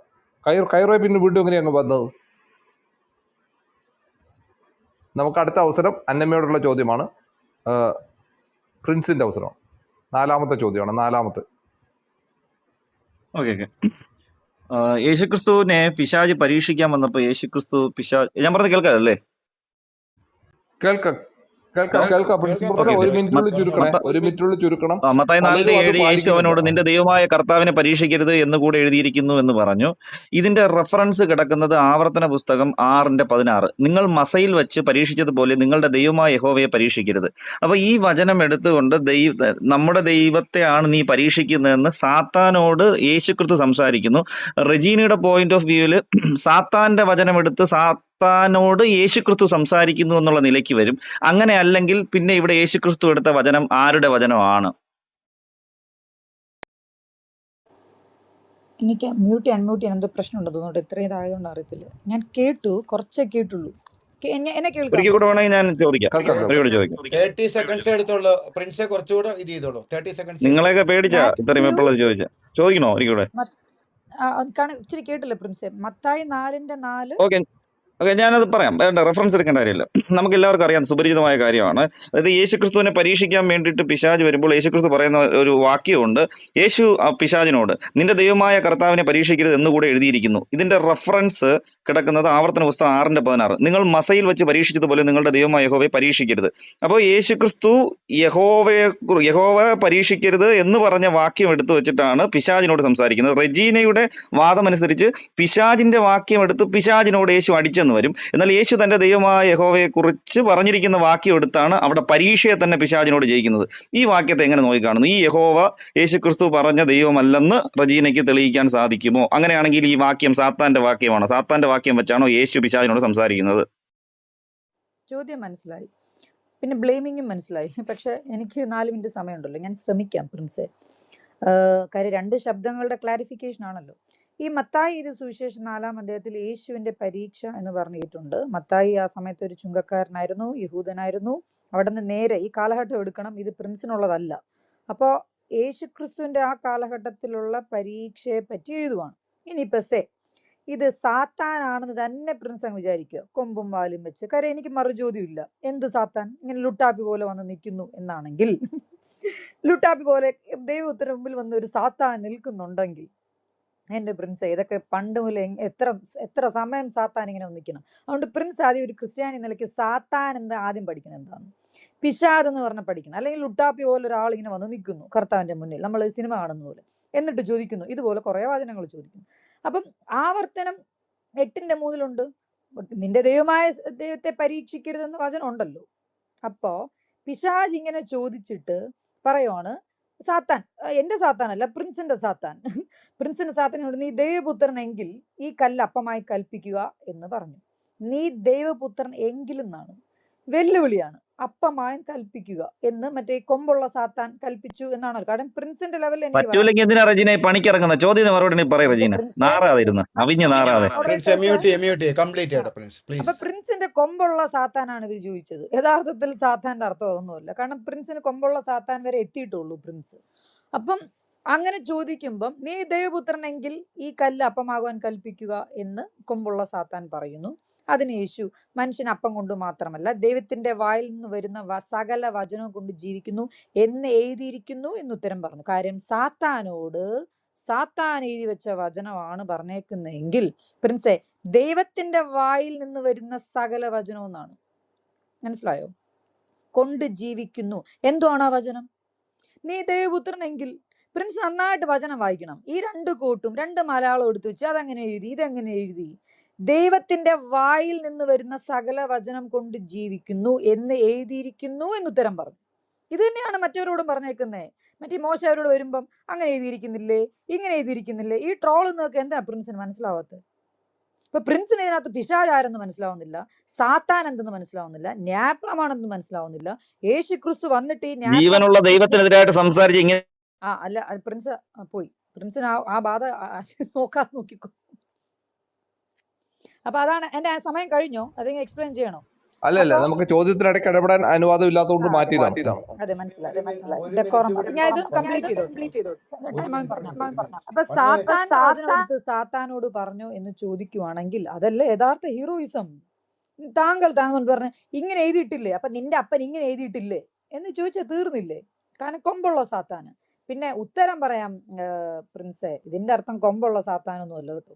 അത് പ്രിൻസ് കുറച്ചും കൂടി ഒരു സ്പിരിച്വൽ പഠിക്കണം. അല്ലാതെ ഈ ലുട്ടാപ്പി വായിക്കുന്ന പോലെ കൊമ്പുള്ള സാത്താൻ ഇങ്ങനെ വന്നിരിക്കുന്നു, ഇത് മെശിഹയാണോ ദേവപുത്രനാണോ എന്ന് ചോദിക്കുന്നത്, വാലാട്ടി കുന്തം വഴി നടക്കുന്നു എന്ന് പറയുന്നത് നിങ്ങളൊക്കെയാണ് ക്രിസ്ത്യാനിറ്റിയുടെ ഏറ്റവും വലിയ പതനം. Thank you. Okay thank you. നമുക്കിനി 4ാമത്തെ ചോദ്യം റാണിയോടാണ്. അതിനി അഷ്റഫാണോ? ചോദ്യമായിട്ട് ചോദിക്കണേ. കറക്റ്റ് നമ്മൾ ഒരുപാട് ഒന്നിലധികം ചോദ്യമായിട്ട് രൂപപ്പെടുത്തരുത്. സംവാദകർക്ക് 4 മിനിറ്റ് സമയമേ ഉള്ളൂ. അതുകൊണ്ട് പരിമിതപ്പെടുത്തി ആ ഔചിത്യബോധം കാണിക്കണമെന്ന് അഭ്യർത്ഥിക്കുന്നു. അഷ്റഫ് റാണിയോടാണോ? അതെ, അതല്ലേ ഓപ്ഷൻ പറഞ്ഞിട്ടുള്ളൂ. ഓക്കെ, റാണിയോട് ചോദിക്കാം. ക്രിസ്ത്യാനികൾ റാണിയോട് ചോദിച്ച് ഒന്നും പഠിക്കേണ്ടതില്ല. ക്രിസ്ത്യാനികളുടെ മൊത്തം ഒതന്റിക്കേഷൻ എങ്ങനെ ഒരാൾ എടുക്കുന്നതെന്ന് എനിക്കറിയില്ല. എൻ്റെ ചോദ്യം, ഈ അന്നമ്മ റാണിയോട് ചോദ്യങ്ങൾ ചോദിക്കുന്നുണ്ട്. അപ്പം അന്നമ്മ ക്രിസ്ത്യാനി അല്ല എന്നാണോ റാണി മനസ്സിലാക്കിയത്? എൻ്റെ ചോദ്യം ക്ലിയർ ആണോ? ക്ലിയർ ആണ്. അത് അങ്ങനെ പറഞ്ഞു കഴിഞ്ഞാല് ഞാൻ പറഞ്ഞല്ലോ, നേരത്തെ തന്നെ കോട്ട് ചെയ്തിട്ടുണ്ട്. അതായത് പോളിന്റെ ഒരു തന്ത്രം. ആ തന്ത്രത്തിൽ ഇങ്ങനെയാണ് പറയുന്നത്, അതായത് പലരെയും നേടേണ്ടതിന് പല ഭാവങ്ങളിൽ പല വേഷങ്ങളിൽ അങ്ങനെയുള്ള ആ ഒരു കാര്യത്തിന് അവര് ഇത് പറയും. അതായത് നമ്മള് ഒരാളെ ഒരുക്കി കെട്ടി അങ്ങോട്ട് വിടും. എന്നിട്ട് അവര് എന്തെങ്കിലും പാളിച്ചകൾ വന്നു കഴിഞ്ഞാല് നമ്മൾ പറയും ഇവരുമായിട്ട് എനിക്കൊരു ബന്ധമില്ല എന്നുള്ളത്. അത് ദൈവത്തിന്റെ മഹത്വത്തിന് വേണ്ടിയിട്ട് ആ ഒരു രീതിയിലുള്ള കാര്യങ്ങൾ, അല്ലെങ്കിൽ ഈ മതം എന്നുള്ളത് നിലനിർത്തുക എന്നുള്ളതാണ് അവിടെ ഒരു ഇതെന്ന് പറയുന്നത്. അതായത് എന്നെ പ്രതി മറ്റുള്ളവർക്ക് ഒരു ബുദ്ധിമുട്ടുണ്ടാകരുത് എന്ന് പറയുമ്പോൾ നമ്മളും അതേ രീതിയിൽ എന്താ പറയാ അത് സഹിച്ചങ്ങ് നിൽക്കും. ഓക്കെ, അപ്പൊ അത് നമ്മൾ ആ ഒരു സഹിക്കാനുള്ള ഒരു ശേഷിയൊക്കെ ഈ മതത്തിൽ ഉള്ള ആൾക്കാർക്ക് ഉണ്ടാക്കിയെടുക്കുന്ന സ്വാഭാവികമായി ഉണ്ടാവുന്നതാണ് ഞാൻ കണ്ടിരിക്കുന്നത്. പലപ്പോഴും എനിക്ക് അങ്ങനെ തന്നെയാണ് തോന്നിയിരിക്കുന്നത്. അപ്പം നമ്മൾ ക്രിസ്ത്യാനിയാണ് വെല്ലുവിളിച്ചിട്ടൊക്കെ വരും. പക്ഷെ വെല്ലുവിളിച്ച് ഇങ്ങനെ എന്തെങ്കിലും ഒരു സാഹചര്യം ഒരുക്കുകയാണെങ്കിൽ അവരെ എല്ലാവരും കൈയൊഴിയും. ഇവിടെ ഉള്ള ഒരു MK പാസ്റ്റർ എന്ന് പറഞ്ഞിട്ട് വെറും സുവിശേഷം പറയാനാണ് നമ്മുടെ റൂമിലേക്ക് MK പാസ്റ്റർ വന്നിട്ടുണ്ടായിരുന്നത്. എന്റെ എക്സ്പീരിയൻസിൽ ഉള്ള കാര്യമാണ് പറയുന്നത്. അങ്ങനെ ഒരു ചോദ്യമാണ് താങ്കൾ ചോദിച്ചത്. അപ്പൊ ആ MK പാസ്റ്ററായിട്ട് വട്ടം കറക്കിയിട്ടുള്ള ഇപ്പൊ അദ്ദേഹത്തെ കാണുന്നത് പോലും ഇല്ല കേട്ടോ. ഞാൻ അറിഞ്ഞിരിക്കുന്നത് അദ്ദേഹത്തിന്റെ കുടുംബം തന്നെ ഇവന്മാര് തകർത്തു എന്നാണ്. അദ്ദേഹം പറഞ്ഞിരിക്കുന്ന ഒരു സുവിശേഷമാണ്. നമ്മൾ അങ്ങോട്ട് വലിയ ചോദ്യങ്ങൾ പോലും ചോദിച്ചില്ല എന്നുള്ളതാണ് വസ്തുത. നമ്മളുടെ റൂമിലേക്ക് വന്ന ഒരു പാവ മനുഷ്യനാണ്. ആ മനുഷ്യനെ ഇട്ട് വിഷമിപ്പിച്ചു വിട്ടിട്ടുണ്ടെന്നുള്ളതാണ്. നോക്കൂ, എനിക്ക് പോലും അദ്ദേഹത്തെ അറിയാത്ത എനിക്ക് പോലും അത്രത്തോളം ഒരു വിഷമം ഉണ്ടാക്കിയിരിക്കുന്ന ഒരു കാര്യമാണ്. ഞാൻ വിചാരിച്ചു അദ്ദേഹത്തിനോട് ഇങ്ങനെയുള്ള രീതിയിൽ നമ്മൾ ആ സുവിശേഷം പോലും നമ്മൾ സുവിശേഷമാണ് നോക്കുക. അതായത് ഈ പുസ്തകം എടുത്തിട്ട് വന്നിട്ടാണ് അവർ സംസാരിച്ചത്. എന്നിട്ടാണ് പറയണത് ആ ഒരു കാര്യം, അതായത് കുടുംബം തകരുക എന്ന് പറയുമ്പോൾ ഞാൻ പോലും അതിലൊരു മനസ്താപം എനിക്ക് ഉണ്ടായിട്ടുണ്ടെന്നുള്ളതാണ് വസ്തുത. അപ്പോൾ ആ ഒരു രീതിയിലാണ് കാര്യങ്ങൾ ഇവർ കാണുന്നത്. അതായത് എന്തെങ്കിലും പാളിച്ചകൾ വരികയാണെങ്കിൽ എല്ലാം, അതായത് മൊത്തം എല്ലാവരും എടുത്ത് കൊണ്ടു നടക്കും. പക്ഷെ എന്തെങ്കിലും ഒരു പാളിച്ച വന്നു കഴിഞ്ഞാൽ എല്ലാവരും ഇട്ട് അങ്ങ് കൈയൊഴിഞ്ഞു പോകും എന്നുള്ളതാണ് വസ്തുത. ഏതുപോലെ? യൂദാസിനെ പോലെ. അതായത് യൂദാസാണ് യേശുവിനെ യേശുവാക്കിയത്. പക്ഷെ അവസാനം അവന്റെ ഗതി എന്തായി നോക്കുക, അവനെ ഇപ്പോൾ എല്ലാവരും കല്ലെറിയുന്നു. എന്നാൽ പുസ്തകം എന്താ പറയുന്നത്? അവനിൽ ആ ഒരു രീതിയിലുള്ള കാര്യങ്ങളൊന്നും നമുക്ക് കാണാൻ സാധിക്കുന്നില്ല. അതൊരു മറ്റൊരു വിഷയമാണ്. യൂദാസിനെ പോലെ ആക്കി വിടും. അതായത് ഒരാൾക്ക് മഹത്വം പ്രാപിക്കാനായിട്ട് മറ്റൊരാളെ കരുവാക്കുക. ഓക്കെ, അത് തന്നെയാണ് നടക്കുന്നത്. ഓക്കെ, ഒരു ജസ്റ്റ് ഒരു ക്ലാരിഫിക്കേഷൻ വേണ്ടി ചോദിക്കുകയാണ്. രണ്ടുപേരോടും ഇനി ഓരോ ചോദ്യമാണ് അവശേഷിക്കുന്നത്. ഇനി പാനലിൽ പക്ഷേ 3 ആളെ കാണുന്നുണ്ട്. ഒരാൾ എങ്ങനെയാണ് ഇടയ്ക്ക് കയറി വന്നതാണോ അത് ക്ലാരിറ്റി ഒന്നുണ്ടാവണം. യാസർക്ക ഇല്ലേ? എങ്ങനെയാണ് 3 ആൾ വരുന്നത്? രണ്ടുപേരോട് ഓരോരോ ചോദ്യങ്ങളാണ് അവശേഷിക്കുന്നത്. മവാസ് ഇടയ്ക്ക് കൺഫ്യൂഷൻ അടിച്ചിട്ട് രണ്ടാമത് കയറി വന്നതാണ്. മവാസിന് ഓക്കെ ഓക്കെ ഓക്കെ, എങ്കിൽ അനാമികയോടുള്ള 5ാമത്തെ ചോദ്യമാണ്. വിൻഡോസിന്റെ ചോദ്യം അനാമികയോടാണോ? അന്നമ്മ സോറി അന്നമ്മ. ഞാൻ ഇറക്കാൻ നോക്കി, പറ്റിയില്ല. യാസർക്ക ഇറക്കിയത്. ഹലോ, വിൻഡോസ് ഇല്ലാന്ന് തോന്നുന്നു. ഞാൻ പറയുന്നത് കേൾക്കാമോ? ഓക്കെ, അന്നമ്മയോടുള്ള 5ാമത്തെ ചോദ്യമാണ്. Okay, very good. ഓക്കെ, അന്നമ്മയോടുള്ള ചോദ്യം, ഈ അന്നമ്മ പറയുന്ന ദൈവശാസ്ത്രം കത്തോലിക്ക വിശ്വാസമായിട്ട് മാച്ച് ചെയ്യുന്നില്ല എന്നാണ് എൻ്റെ ഇത്. കാരണം കത്തോലിക്ക വിശ്വാസം ഒരിക്കലും യഹോവയെ തള്ളുന്നില്ല, അല്ലെ YHWH എന്ന കൺസെപ്റ്റിനെ പിശാചായിട്ട് എടുക്കുന്നില്ല.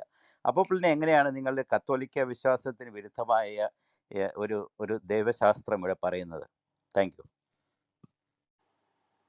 കത്തോലിക്ക ഇതിന് വിരുദ്ധമായ ദൈവശാസ്ത്രം ഇവിടെ പറയുന്നത് എന്തെന്നാണ്? അത് നിങ്ങളുടെ പരാമർശമാണ്, എൻ്റെ പരാമർശമല്ല. ആ ചോദ്യത്തിന് എനിക്ക് മറുപടി പറയേണ്ട ആവശ്യമില്ല. കാര്യം കത്തോലിക്ക സഭാ വിശ്വാസം യഹോവയെ തള്ളുന്നില്ല എന്ന് നിങ്ങൾ എന്നോട് പറയുന്നു.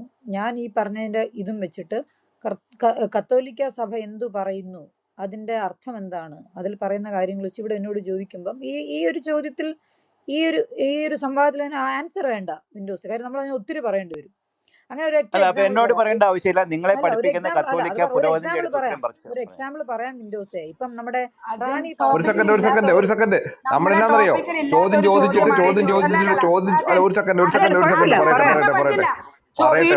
ഇല്ലാത്ത ഒരു ചോദ്യമാണ് അയാൾ ചോദിക്കുന്നത്, അതിനനുവദിക്കാൻ പാടില്ല. ഇവിടെ ഒരു സെക്കൻഡ് അനാമിക ഒന്ന് മൂട്ട് ചെയ്യും. ചോദ്യം അത് റിജക്ട് ചെയ്യാനും ഉള്ള അധികാരം ഇവർക്കുണ്ട്. നമുക്ക് പക്ഷെ താങ്കൾ ഇവിടെ വേദിയിൽ ഇരുത്തിയത് ചോദ്യം ചോദിച്ചു കഴിഞ്ഞാൽ അത് കേൾക്കാനുള്ള ഒരു ഔചിത്യത്തിന് വേണ്ടി മാത്രമാണ്. ഇടപെടാനുള്ള അനുവാദമില്ല. എന്തായാലും അദ്ദേഹത്തെ ആരോ താഴോട്ട് മാറ്റിയിട്ടുണ്ട്. ആ ചോദ്യം അവരെടുത്തത് കൊണ്ട് അന്നാമയ്ക്ക് അത് പറയാമായിരുന്നു. ഒരു സെക്കൻഡ്, ഇത് എന്താ എല്ലാവരും ഇടപെടല്ലേ.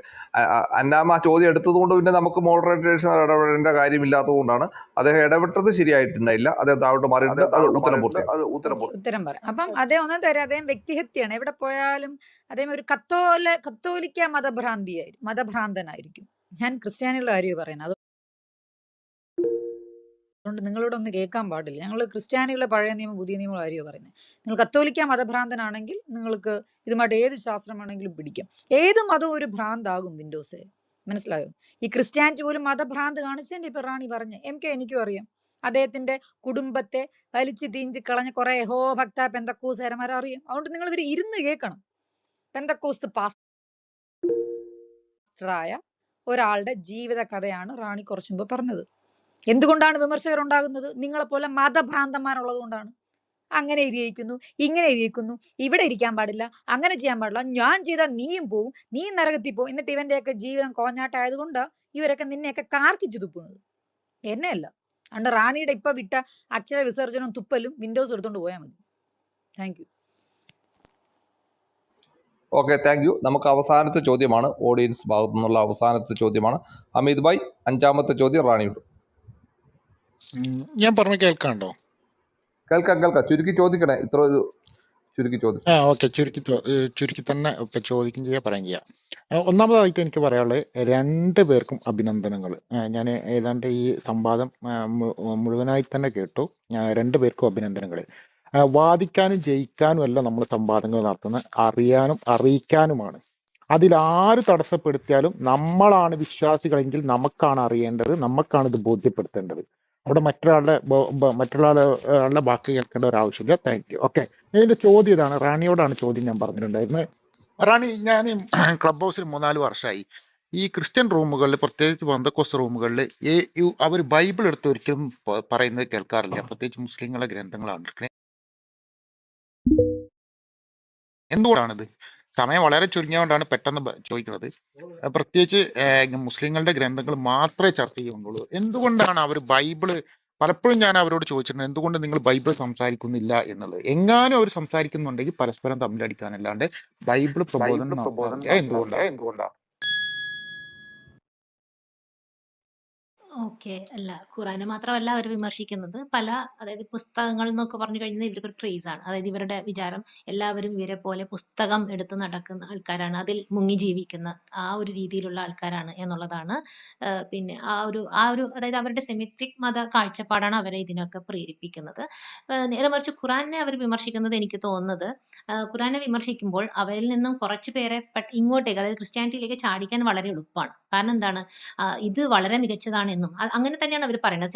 സെബാസ്റ്റ്യൻ പുന്നക്കൽ, അതുപോലെ അനിൽ കൊടുത്തോട്ടം, അനിൽ അയ്യപ്പൻ എന്നുള്ള അവരൊക്കെ വന്നിട്ട് ഇങ്ങനെ ഘോരഘോരം പ്രസംഗിക്കുന്നതൊക്കെ നമുക്ക് കേൾക്കാൻ സാധിക്കും. അതിന്റെ കൂടെ പുട്ടിന് പീരിടുന്നത് പോലെ എന്താ പറയേണ്ടത്, നമ്മളുടെ ദൈവം ഏകനാണ്, നോക്കൂ, ഇതിലേക്ക് വരൂ എന്ന് പറഞ്ഞിട്ട് ആ ഒരു കാര്യം, അതായത് നിങ്ങളുടെതൊക്കെ മോശമാണ്, ഞങ്ങളുടെതൊക്കെ മികച്ചതാണ് എന്നുള്ളതാണ് അവരവിടെ വെക്കുന്നത്. ആ രീതിയിലുള്ള കാര്യങ്ങൾ പെട്ടെന്ന് തന്നെ കാര്യങ്ങൾ അവർക്ക് റിലേറ്റ് ചെയ്യാൻ സാധിക്കും എന്നുള്ളത് മറ്റൊരു കാര്യം തന്നെയാണ്. അതായിരിക്കാം ചിലപ്പോൾ അതിനുള്ള ഒരു കാര്യം എന്ന് എനിക്ക് തോന്നുന്നു. ആ ഒരു കാര്യമാണ് ഞാൻ മനസ്സിലാക്കുന്നത്. അതായത് ഒരുപാട് ആൾക്കാരെ ഇതിന്റെ ഉള്ളിലുള്ള, അതായത് ആ ഒരു ടെക്നിക്ക് തന്നെയാണ് അവർ യൂസ് ചെയ്യുന്നത്. എല്ലാ ഇതിലേക്കും അവർ ആ രീതിയിലുള്ള, അതായത് നിങ്ങളുടെതൊക്കെ മോശം, എന്റേത് മാത്രം ശരി എന്നുള്ളൊരു നിലപാടാണ് അവർ മുന്നോട്ട് വെക്കുന്നത്.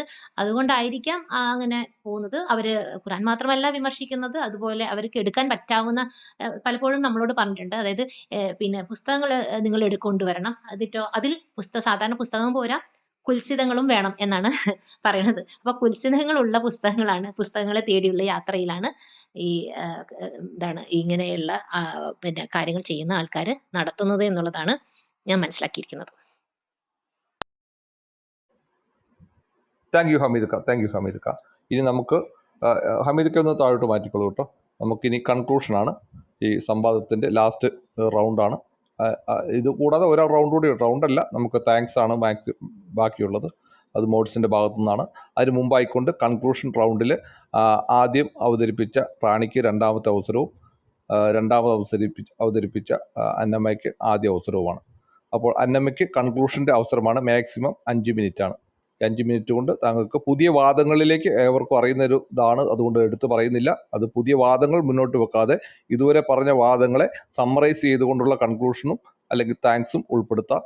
ആ നിലയിൽ താങ്കളുടെ കൺക്ലൂഷൻ പറയാനുള്ള അവസരത്തിനായി അന്നമ്മയെ ക്ഷണിക്കുന്നു. Thank you Ajan. First of all thank you എൻ്റെ സംവാദകയും സഹസംവാദകയും, പിന്നെ അജൻ, യാസിർക്ക, അനാമിക, എല്ലാവർക്കും. ഞാൻ ഓൾറെഡി പറഞ്ഞതുപോലെ എനിക്ക് കൺക്ലൂഷൻ പറയാനായിട്ട് ഈ 3-3.5 മണിക്കൂറിൻ്റെ ഈ യഹൂദ മതപ്രകാരമുള്ള പഴയ നിയമ അനാചാരങ്ങൾ അല്ലെങ്കിൽ അവരുടെ മതഗ്രന്ഥങ്ങളും പുതിയ നിയമത്തിലുള്ള യേശുക്രിസ്തുവിൻ്റെ തമ്മിൽ വ്യത്യാസം എനിക്ക് മനസ്സിലാകുന്നത്, ഞാൻ പറയുന്നത്, കാരണം ഞാൻ അത്രയും ശ്രമിച്ചു പറയാൻ.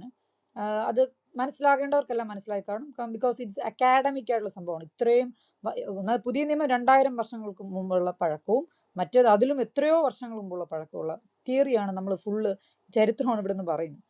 അപ്പോൾ ഇതിനകത്ത് ഞാൻ പറഞ്ഞത് ഈ അനേക ആൾക്കാർ വന്ന് പറഞ്ഞതുപോലെ, ഇപ്പം വ്യഭിചാരം ചെയ്യരുത് എന്ന് പറയുകയും എന്നാൽ വ്യഭിചാരം ചെയ്യുകയും മനസ്സുകൊണ്ട് ചെയ്യുകയും ചെയ്യുന്ന പുതിയ നിയമത്തിൻ്റെ സ്നേഹമായി എഴുതിയ നിയമത്തിൻ്റെ വ്യത്യാസത്തെ ഈ പറയുന്ന, അതുകൊണ്ട് ഞാൻ താങ്കളോട് ഒരു ചോദ്യം ചോദിച്ചത്, ക്രിസ്ത്യാനികളുടെ പങ്കാണ് നമ്മളിപ്പോൾ കുറച്ചുകൂടെ കേട്ടത്.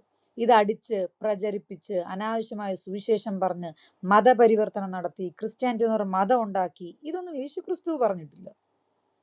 അതുകൊണ്ട് തന്നെയാണ് താങ്കൾ പറഞ്ഞത് ഇവിടെ ഞാൻ യോജിക്കുന്നു. സെബാസ്റ്റ്യൻ പുന്നക്കലിനെയും അനിൽ കൊടുത്തോട്ടത്തെയും അനിൽകുമാർ അയ്യപ്പനെയും ഞാൻ ക്രിസ്ത്യാനിയായിട്ട് കണ്ടിട്ടില്ല. കാര്യം ക്രിസ്തുവിൻ്റെ ഒരു ഗുണം പോലും ഞാൻ അവരിൽ കണ്ടിട്ടില്ല. റാണി പറയുന്നു ക്രിസ്തുവിൽ ഒരു ഗുണം കണ്ടിട്ടില്ലെന്ന്. ഞാൻ ക്രിസ്തുവിൽ എല്ലാ ഗുണങ്ങളും കണ്ടിട്ടുണ്ട്, പക്ഷേ ക്രിസ്ത്യാനി പറഞ്ഞ ഇവന്മാരെ പോലവരുടെ ഒരു ഗുണവും ഞാൻ കണ്ടിട്ടില്ല. ഒന്നാമത്തെ കാര്യം, ഈ വചനം ഈ പുസ്തകം പിടിച്ചോണ്ടിരുന്ന് പുസ്തകത്തിലാണ് ദൈവം എന്ന് പറഞ്ഞുകൊണ്ടിരിക്കുന്നവരൊന്നും ക്രിസ്ത്യാനിയല്ല. പുസ്തകം അടച്ചു വെച്ചിട്ട് നിന്റെ ജോലി ചെയ്യാനാണ് പറഞ്ഞിട്ടുള്ളൂ. പുസ്തകം വായിച്ചുകൊണ്ടിരിക്കുന്നതിൽ എന്തോ പ്രശ്നമുണ്ട്.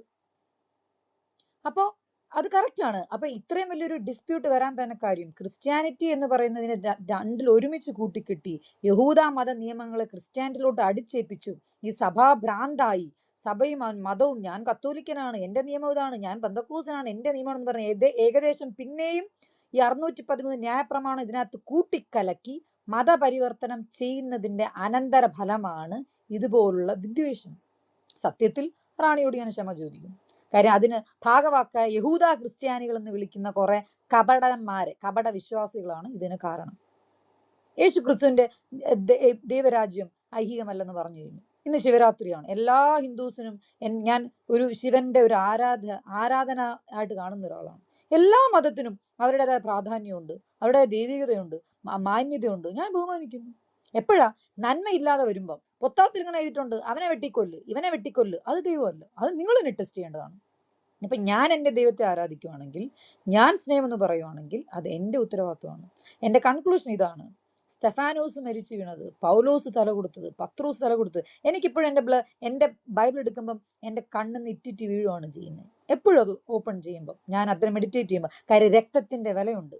അതിനെ മലവിസർജനം പോലാക്കിയ കുറെ യഹൂദ പെന്തക്കോസ്തുകാരും യഹൂദ ക്രിസ്ത്യാനികളും മതവിഭ്രാന്തിയുള്ള ക്രിസ്തു മതത്തെ പ്രചരിപ്പിച്ചവരുടെ അനന്തരഫലമാണ് സമൂഹത്തിൽ നടക്കുന്ന ഈ പ്രശ്നം. എന്തുകൊണ്ട്? യേശു ക്രിസ്തു യഹൂദനായിട്ട് ജനിച്ചപ്പം ബാക്കി ആരും വിമർശിച്ചില്ലല്ലോ. അവൻ അതിനകത്തെ വിമർശിച്ചുള്ളൂ. നീ ഒരു വിശ്വാസിയാണെങ്കിൽ നിന്റെ പാച്ചറിന്റെ കാര്യവും നിന്റെ പോപ്പിന്റെ കാര്യവും അത് മാത്രം നോക്കിയാൽ മതി. അനിൽ കൊടുത്തോട്ടൻ രാവിലെ മുതൽ നീ ചുന്നത്ത് ചെയ്തോ എന്ന് പറഞ്ഞിരിക്കുന്നു. നിനക്ക് ജോലിയില്ലേ? അപ്പൊ ക്രിസ്ത്യാനി എന്ന് പറയുന്ന മത തീവ്രവാദം, അത് ഞാൻ റാണിയോട് 100% യോജിക്കുന്നു. ഈ മത തീവ്രവാദം ഇതിനെ രണ്ടായിട്ട്, അതുകൊണ്ടാണ് ഞാൻ ചോദ്യം ചോദിച്ചത്, രണ്ടായിട്ട് ഒട്ടിച്ചു വെച്ച് തേങ്ങ കൊല പോലെ, തേങ്ങ എന്ന് പറയും, മാങ്ങ എന്ന് പറയും, മാങ്ങ എന്ന് പറയും, ചക്ക എന്ന് പറയും. ഇതറിയാതെ എല്ലാ പാസ്റ്റർമാരും ഇറങ്ങിയതാണ്, വിമർശകരും ഇറങ്ങിക്കൊണ്ടിരിക്കുന്നത്. നിങ്ങളെ കൊല്ലാൻ തക്കവണ്ണം നിങ്ങൾ തന്നെ ഉണ്ടാക്കി വെച്ചിട്ടുണ്ട്. പക്ഷെ എനിക്കൊരു ക്ഷമാപണത്തോടെ ഞാൻ ചെയ്യുന്നു. എനിക്ക് ക്ലബ് ഹൗസിൽ വരുമ്പോൾ ഒരു പൂങ്കാവനം പോലെയാണ്. പക്ഷെ ഞാൻ ഇടയ്ക്കിടയ്ക്ക് പോകുമ്പോൾ ഒത്തിരി സങ്കടം തോന്നിയിട്ടുണ്ട്. വിമർശനങ്ങളും ആരോപണങ്ങളും. നിന്റെ ഉത്തരവാദിത്തമാണ്. നീ ദൈവത്തെ തന്നെയാണോ വെച്ചേക്കുന്നുള്ളത്? അത് അള്ളാ നബി ആണെങ്കിൽ നീ 6 വർഷം മുക്കിട്ട് എടുക്കുവോ? നീ പന്നിയ എന്ത് വേണം ചെയ്തോ? അതിനകത്ത് സ്നേഹമില്ലെങ്കിൽ നിന്റെ മതം വെറും ഭ്രാന്താണ്. അതാണ് പിശാച്. അല്ല പ്രിൻസ് കയറിയൊന്നും പിശാച് അങ്ങനെ പറഞ്ഞു. പിന്നെ അതൊന്നുമല്ല ഒട്ട മതമാണ് സഹോദര പിശാച്. അതുകൊണ്ട് എല്ലാവർക്കും ശിവരാത്രി നേർന്നുകൊണ്ട് എല്ലാവർക്കും നന്ദിയും പറഞ്ഞുകൊണ്ട് നന്ദി, നമസ്കാരം. അജയ്. Thank you. അടുത്ത കൺക്ലൂഷൻ ആയിക്കൊണ്ട് റാണിജിയെ ഓർമ്മിപ്പിക്കുന്നു, പുതിയ വാദങ്ങൾ വെക്കാതെ പറഞ്ഞ കാര്യങ്ങളുടെ സമ്മറൈസ് ചെയ്തുകൊണ്ട്. Thank you. അതെ, തീർച്ചയായും ഒരുപാട് ചോദ്യങ്ങൾക്ക് ഒരുപാട് ഉത്തരങ്ങളും ഒരുപാട് മറുവാദങ്ങളും ഒക്കെ ഉണ്ടെങ്കിലും ഞാൻ പുതിയതായിട്ട് ഒന്നും വെക്കുന്നില്ല. കാരണം അത് മര്യാദയല്ലാന്ന് ഞാൻ മനസ്സിലാക്കുന്നു. എന്തായാലും പറയുന്ന കാര്യങ്ങൾക്കൊക്കെ പിന്നീട് നമുക്ക് ഏതെങ്കിലും ഒരു അവസരത്തിൽ ആ ഒരു രീതിയിലുള്ള ഉത്തരം കൊടുക്കാൻ സാധിക്കുമെങ്കിൽ ആ കാര്യം വരാം. നമ്മളുടെ റൂമുണ്ട്, ആ റൂമിലേക്ക് എല്ലാവരും വരിക. ട്രൂ ഫൈറ്റേഴ്സ് എന്നുള്ള റൂമാണ്, അതിലേക്ക് എല്ലാവർക്കും വരാം.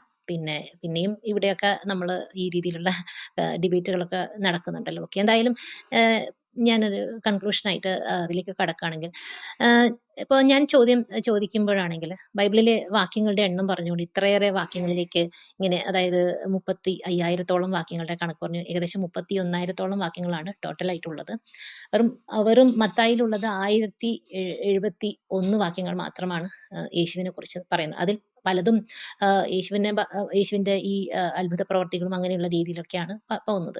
അപ്പൊ അതിൽ നിന്ന് വളരെ ചുരുങ്ങിയിട്ടുള്ള ഒരു 500 ഇല്ല എന്ന് തന്നെ പറയാം. അതിലൂടെയൊക്കെയാണ് നമ്മൾ യേശുവിനെ മനസ്സിലാക്കുന്നത്. ഓക്കെ, എന്ത് തന്നെയാണെങ്കിലും ഈ ഇങ്ങനെ ഒരു സംവാദത്തിലേക്ക് വരുമ്പോൾ നമ്മൾക്ക് എന്താ പറയണ്ടേ, ഒരു തവണ ബൈബിളൊക്കെ വായിച്ചു നോക്കുക എന്നുള്ളത് എന്താ പറയണ്ടേ, മറ്റുള്ള സംവാദത്തിലേക്ക് വരുമ്പോൾ ആ ഒരു കാര്യം നമ്മൾ കൃത്യമായി ചെയ്യേണ്ട ഒരു കാര്യം തന്നെയാണ്. അപ്പോൾ അത്രത്തോളം വാക്യങ്ങളുണ്ട്. ഒരു പരിചയം എന്നുള്ളത് നമ്മൾ വരുത്തിയിരിക്കേണ്ടത് അത്യാവശ്യമായിട്ടുള്ള ഒരു കാര്യമായിരുന്നു എന്നാണ് എനിക്ക് തോന്നുന്നത്. എന്തായാലും പിന്നെ യോഹന്നാന്റെ സുവിശേഷത്തില് ഈ യേശു പറയുന്ന ഒരു കാര്യം, ഞാൻ നേരത്തെ പറഞ്ഞിരിക്കുന്ന ഒരു കാര്യം തന്നെയാണ്, ദൈവവചനമായിട്ട് അവതരിപ്പിക്കുന്നുണ്ട്. അതായത് ഈ പഴയ നിയമത്തിന് കയ്യും കാലം വെച്ചവൻ, അതായത് വചനം എന്ന് പറയുമ്പോൾ യേശുവിന്റെ കാലത്ത് പഴയ നിയമ പുസ്തകം അല്ലാതെ അദ്ദേഹത്തിന്റെ കയ്യിൽ പുതിയ നിയമ പുസ്തകം എന്നൊന്നില്ല. അപ്പൊ അതുകൊണ്ട് തന്നെ അദ്ദേഹത്തിന് വചനം എന്ന് പറഞ്ഞു കഴിഞ്ഞാൽ യഹൂദന്റെ ഇപ്പൊ ഇവിടെ പറയപ്പെട്ടിരിക്കുന്ന ഈ പുസ്തകം തന്നെയാണ്. അപ്പൊ അത് തന്നെയാണ് വചനം എന്ന് പറഞ്ഞു കഴിഞ്ഞാൽ ഞാൻ വചനമാണ് എന്ന് പറഞ്ഞു കഴിഞ്ഞാൽ അതിന്റെ തത്വം തന്നെ ഞാൻ ബൈബിളിന് കയ്യും കാലും വെച്ചവനാണ് എന്നുള്ളതാണ്. അതായത് എല്ലാം ഞാൻ അനുസരിക്കുന്നു എന്നുള്ളതാണ് പറയുന്നത്. യേശു പഠിപ്പിച്ച എല്ലാ ആശയങ്ങളും നമുക്ക് പഴയ നിയമപുസ്തകത്തിൽ കിട്ടും എന്നുള്ളത് തെളിഞ്ഞു കഴിഞ്ഞിരിക്കുന്നു. അതായത് ഒന്നും എല്ലാ തത്വവും സംഗ്രഹിക്കുന്ന 2-3 വാക്യങ്ങൾ തന്നെ നമുക്ക് കാണാൻ സാധിക്കും. നിന്നെ പോലെ നിന്റെ അയൽക്കാരനെ സ്നേഹിക്കുക എന്നുള്ളതിൽ ഇതില് സകലതും ഈ ഇതിൽ തന്നെ അധിഷ്ഠിതമായിരിക്കുന്നു എന്നുള്ള ആ ഒരു കാര്യം നിങ്ങൾക്ക് കാണാൻ സാധിക്കും. പിന്നെ നീ എങ്ങനെ മറ്റുള്ളവരോട് പെരുമാറണമെന്ന് ആഗ്രഹിക്കുന്നു അതുപോലെ തന്നെ നീ തിരിച്ചും പറയുക എന്നുള്ളതും ഇതേ രീതിയിൽ മറ്റൊരു സ്ഥലത്ത് യേശു പറഞ്ഞു വെക്കുന്നുണ്ട്. അതിലും സകല നിയമവും പ്രവാചകന്മാരും അധിഷ്ഠിതമായിരിക്കുന്നു എന്നുള്ളത്. അപ്പൊ ഈ 2 കാര്യങ്ങൾ ആണ് ഇവര് പലപ്പോഴും വരുന്നത്. പക്ഷെ ഏറ്റവും പരമപ്രധാനമായിട്ടുള്ള അതായത് നിയമവും പ്രവാചകന്മാരും ഇത് തന്നെയാണ് പറഞ്ഞിരിക്കുന്നത് എന്നുള്ള കാര്യം അവർ മുക്കിക്കളയും. അപ്പൊ പഴയ നിയമപുസ്തകത്തിലുള്ള കാര്യങ്ങൾ തന്നെയാണ് ഈ കാര്യങ്ങളൊക്കെ പറയുന്നത്.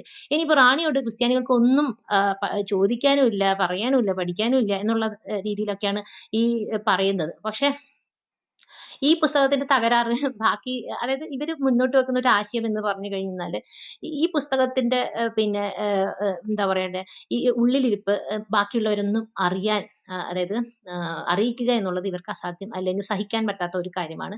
കാരണം അങ്ങനെ തന്നെയാണ് യേശു പറയുന്നത്. എന്നെ പ്രതി നിങ്ങൾ ജീവൻ ത്യജിച്ചു കഴിഞ്ഞാൽ നിനക്ക് ഞാൻ സ്വർഗം തരാമെന്നുള്ള വാഗ്ദാനമൊക്കെ യേശു നടത്തി കൊണ്ടുപോകുന്നത് ഈ ബൈബിളിന്റെ തത്വം തന്നെയാണ്. അപ്പം അതായത് ഇപ്പൊ ഞാനിനി ഇതിലേക്ക് വരികയാണെങ്കിൽ ബൈബിളിൽ എഴുതി വെക്കപ്പെട്ട ഈ പിന്നെ ഉൽപ്പത്തി, പുതിയ നിയമം, യോഹന്നാൻ വരെയുള്ള വചനങ്ങൾ യേശു ഒരിക്കലും തള്ളിക്കളഞ്ഞിട്ടില്ല എന്നുള്ളത് ഞാൻ അടിവരയിട്ട് പറയുകയാണ്. എന്തായാലും ഇവിടെ എനിക്ക് ഇന്ന് അവസരം തന്ന ഈ തീവണ്ടി എന്ന് പറയുന്ന ഈ വളരെ മനോഹരമായിട്ടുള്ള ഒരു റൂം, അതിന്റെ മോഡറേറ്റേഴ്സ് ആയിട്ടുള്ള എല്ലാ വ്യക്തികൾക്കും, പ്രത്യേകിച്ച് അജൻ, യാസർജി, അതുപോലെ തന്നെ എന്റെ സംവാദകയായിട്ടുള്ള അന്നമ്മ, റെജീന, അതുപോലെ തന്നെ വളരെ സഹിഷ്ണുതയോടുകൂടി ഇവിടെ അനാമിക ഇരിപ്പുണ്ട്. ഓക്കെ, അപ്പൊ എല്ലാ വ്യക്തികൾക്കും ഞാൻ പ്രത്യേകം നന്ദി പറയുകയാണ് ചെയ്യുന്നത്. അപ്പോ വളരെ കൃത്യമായിട്ട് ഈ കാര്യങ്ങളൊക്കെ മുന്നോട്ട് നയിച്ചത് ഇങ്ങനെയുള്ള ചർച്ചകളിൽ പങ്കെടുക്കുക എന്ന് പറയുമ്പോൾ ഇങ്ങനെയുള്ള മനുഷ്യരുടെ കൂടെ നമ്മൾ സഹകരിക്കുമ്പോഴാണ് ഈ കാര്യങ്ങളൊക്കെ. ഇത് കൺക്ലൂഷൻ അല്ലേ? അതിന് സമയക്രമമുണ്ടോ? 5 മിനിറ്റ് ആണല്ലോ നമ്മൾ പറഞ്ഞത്. 5 മിനിറ്റ്. ഓ, അത് ശരിയാണ്. ഞാൻ പെട്ടെന്ന് കൺക്ലൂഡ് ചെയ്യാം. എന്തായാലും എല്ലാവർക്കും, ഇവിടെ സന്നിഹിതരായിരിക്കുന്ന എല്ലാവർക്കും വളരെയധികം നന്ദിയുണ്ട്. എല്ലാവർക്കും എന്തായാലും ബൈബിളിലേക്കൊക്കെ നിങ്ങൾ പോവുക, സംവാദങ്ങൾ നടക്കട്ടെ. എല്ലാവർക്കും സഹകരിച്ച താഴെ ഇരിക്കുന്ന, നമ്മൾ കേട്ടുകൊണ്ടിരിക്കുന്ന മുകളിലുള്ള എല്ലാ മാന്യ വ്യക്തികൾക്കും വളരെ വളരെ നന്ദി പറഞ്ഞുകൊണ്ട് ഞാൻ ഉപസംഹരിക്കുന്നു. നമസ്തേ. Thank you. നമുക്കിനി മോഡ്സിന്റെ താങ്ക്സ് പറയാനുള്ള ഒരു അവസരമാണ്. നമുക്ക് ആദ്യം മുതലേ സഹകരിച്ച അനാമിക താങ്ക്സ് പറയാനുള്ള അവസരം താങ്കളെ ക്ഷണിക്കുന്നു. ഞാൻ ആദ്യം തന്നെ നമ്മുടെ റാണിജിക്കും അന്നമ്മയ്ക്കുമാണ് നന്ദി പറയുന്നത്. കുറച്ചൊക്കെ അങ്ങോട്ടും ഇങ്ങോട്ടും വ്യക്തിപരമായിട്ടൊക്കെ പോയിട്ടുണ്ട്. പക്ഷേ എനിക്ക് തുറന്നു പറയുന്നൊരു സ്വഭാവമുള്ളതുകൊണ്ട് ദേഷ്യം വിചാരിച്ചാലും വേണ്ടില്ല. എല്ലാവർക്കും പ്രത്യേകം, അതേപോലെ ഇവിടെ ഇരിക്കുന്ന അജനും യാസറിനും നന്ദി പറയുന്നു. പക്ഷേ അതോടൊപ്പം തന്നെ നമ്മൾ ഒരു ചോദ്യം ചോദിക്കും, അത് നമ്മുടെ ടോപ്പിക്കിൽ അല്ലാത്ത വിഷയമാണെങ്കിൽ ആ സെക്കൻഡിൽ തന്നെ അവരെ മ്യൂട്ട് ചെയ്യാനും ഒന്നുകിൽ അവരെ താഴേക്ക് ഇറക്കാനും നിങ്ങൾ ശ്രമിക്കേണ്ടത്. അതിനുശേഷം പിന്നെ ഒരു വഴക്കുണ്ടാക്കിയിട്ട് കാര്യമില്ല. അത് നിങ്ങളുടെ അടുത്ത് വന്നേക്കുന്ന അപാകതയാണ്. അതുകൊണ്ടാണ് എനിക്ക് മൈക്ക് എടുക്കേണ്ടി വന്നത്. കാരണം കത്തോലിക്ക വിഷയമല്ല ഇവിടെ സംസാരം. ഇവിടെ പഴയ നിയമം അത് തന്നെയാണ് പുതിയ നിയമം എന്നത് ഇവിടെ കൃത്യമായിട്ട് എഴുതിയിട്ടുണ്ട്. അപ്പോൾ ആ ടോപ്പിക്കിലല്ലാത്തൊരു വിഷയം അയാൾ ചോദിക്കുന്ന തൽക്ഷണം തന്നെ അയാളെ താഴേക്ക് ഇറക്കാനും എനി ടൈം ഇവിടെ ഇരുന്ന് മോഡ്സ് ഈ റൂം കൃത്യമായിട്ട് നോക്കിയിരിക്കേണ്ട ചുമതല ഇവിടെയുള്ള 2 മോഡ്സിനും ഉണ്ടായിട്ടുണ്ട്. പക്ഷേ അത് നിങ്ങൾക്ക് 2 പേർക്കും വീഴ്ച വന്നിട്ടുണ്ടെന്നുള്ള കാര്യം സത്യം തന്നെയാണ്. അതിനകത്ത് ദേഷ്യം വിചാരിക്കരുത്, ഉള്ള കാര്യമാണ് ഞാൻ പറഞ്ഞേക്കുന്നത്. എല്ലാവർക്കും താഴെ ഇരുന്ന് സഹകരിച്ചവർക്കും മേളിൽ ഇരിക്കുന്ന എല്ലാവർക്കും പ്രത്യേകമായി നന്ദി പറഞ്ഞുകൊണ്ട് നിർത്തുന്നു. ഓക്കെ, അടുത്ത് താങ്ക് യു അനാമിക. അടുത്ത് യാസർക്കാരുടെ താങ്ക്സ് പറയാനുള്ള അവസരം. ഓക്കെ, എന്തായാലും വളരെ നല്ല രീതിയിൽ ഇവിടെ സംവാദം അവതരിപ്പിക്കുവാനായിട്ട് വന്ന അന്നമ്മ ആൻഡ് റാണിജി, 2 പേർക്കും നമ്മുടെ ഈ തീവണ്ടി എന്ന് പറഞ്ഞ ക്ലബിൻ്റെ പേരിലും ഇവിടെയുള്ള മോഡ്സ് അല്ലെങ്കിൽ ഇതുമായിട്ട് സഹകരിച്ചു പോകുന്ന എല്ലാവരുടെ പേരിലും ഞാൻ നന്ദി അർപ്പിക്കുകയാണ്. അതുപോലെ ഇത് കണ്ടക്ട് ചെയ്യാൻ വളരെയധികം സ്ട്രെയിൻ എടുത്തിട്ടുള്ള അജന് അത് പ്രത്യേകം നന്ദി അർപ്പിക്കുന്നു. പിന്നെ നല്ല രീതിയിൽ സമയക്രമങ്ങളൊക്കെ നോക്കാനായിട്ട് അനാമിക അതും കൃത്യമായിട്ട് ചെയ്തു എന്ന് തന്നെ ഞാൻ വിശ്വസിക്കുന്നു. വളരെ നല്ല രീതിയിൽ പോയി. ഒരു നിഷ്പക്ഷമായിട്ട് തന്നെ അനാമിക ഇടപെട്ടു. കാരണം ഒരു വ്യക്തിഗതയും അങ്ങനെയുള്ളത്. ഞങ്ങൾ പരമാവധി ശ്രമിച്ചത് ഇങ്ങനെ ഇടയ്ക്കിടപെടുമ്പോൾ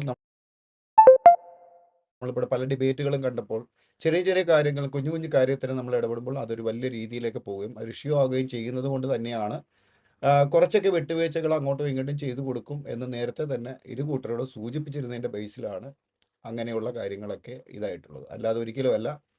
അതുകൊണ്ട് ആരും തെറ്റിദ്ധരിക്കരുത്. ഇവിടെ ആർക്കും ആരോടും പ്രത്യേക മമതയോ അങ്ങനെയൊന്നുമില്ല. രണ്ടുപേരെയും എൻ്റെ സഹോദരിയെ പോലെ കാണുന്ന രണ്ട് വ്യക്തികളാണ്. ഇവിടെ ക്ലബ് ഹൗസിൻ്റെ തുടക്കകാലം തൊട്ട് റെജീന ആയാലും ശരി, റാണി ആയാലും ശരി. എനിക്ക് സഹോദരിമാരില്ലാത്തത് കൊണ്ട് ആ ഒരു ഇതിൽ രണ്ടുപേരെയും കണ്ട് നല്ല രീതിയിൽ തന്നെ ഇന്ന് വരെ അവരോട് പെരുമാറിയിട്ടുണ്ട്. അപ്പം അതുകൊണ്ട് അവർ ഇതിന് ഇനിഷ്യേറ്റീവ് എടുത്ത് അപ്പോൾ അതിനെ കൂടെ ഇപ്പം സഹകരിച്ച് വന്നപ്പോൾ ഓക്കെ, അപ്പം നമുക്കങ്ങനെ ചെയ്യാമെന്ന് പറഞ്ഞു. നല്ല രീതിയിൽ ഏകദേശം 1500-ലധികം ആളുകൾ എനിക്ക് തോന്നുന്നു ഇന്ന് ഈ ഡിബേറ്റ് കേൾക്കാൻ വന്നിട്ടുണ്ട്. ഈ അടുത്ത കാലത്ത് കണ്ടതിൽ വെച്ച് വളരെ ഒരു ജനശ്രദ്ധ ആകർഷിച്ച ഒരു ഡിബേറ്റായിട്ട് ഇത് മാറ്റിയത് താഴെ ഇരിക്കുന്ന ഓഡിയൻസ് ആണ്. ആ ഓഡിയൻസിന് പ്രത്യേകം നന്ദി പറയുകയാണ്. പിന്നെ ഞങ്ങളുടെ ഭാഗത്തുനിന്ന് എന്തെങ്കിലുമൊക്കെ ചെറിയ വീഴ്ചകളൊക്കെ ഉണ്ടായിട്ടുണ്ടെങ്കിൽ സദയം ക്ഷമിക്കുക. തീർച്ചയായിട്ടും നല്ല നല്ല ഡിബേറ്റുകളുമായിട്ട് മുന്നോട്ട് പോകണമെന്ന് തന്നെയാണ്. കൂടുതൽ അറിവുകളും എല്ലാ മതത്തിനെ ആയാലും ശരി, മറ്റുള്ള വിഷയങ്ങളെക്കുറിച്ചൊക്കെ ആയാലും ശരിയുള്ള മറ്റുള്ളവരുടെ സംശയങ്ങൾ, അങ്ങനെയുള്ള കാര്യങ്ങളെയൊക്കെ കുറിച്ചൊക്കെ അറിയാൻ നല്ലൊരു വേദികളാണ് ഇങ്ങനെയുള്ള പരസ്പര സംവാദങ്ങൾ. ഇതിനെക്കുറിച്ച് അറിവുള്ള രണ്ട് വ്യക്തികൾ തന്നെയാണ് ഇവിടെ സംവാദത്തിൽ ഏർപ്പെട്ടത്.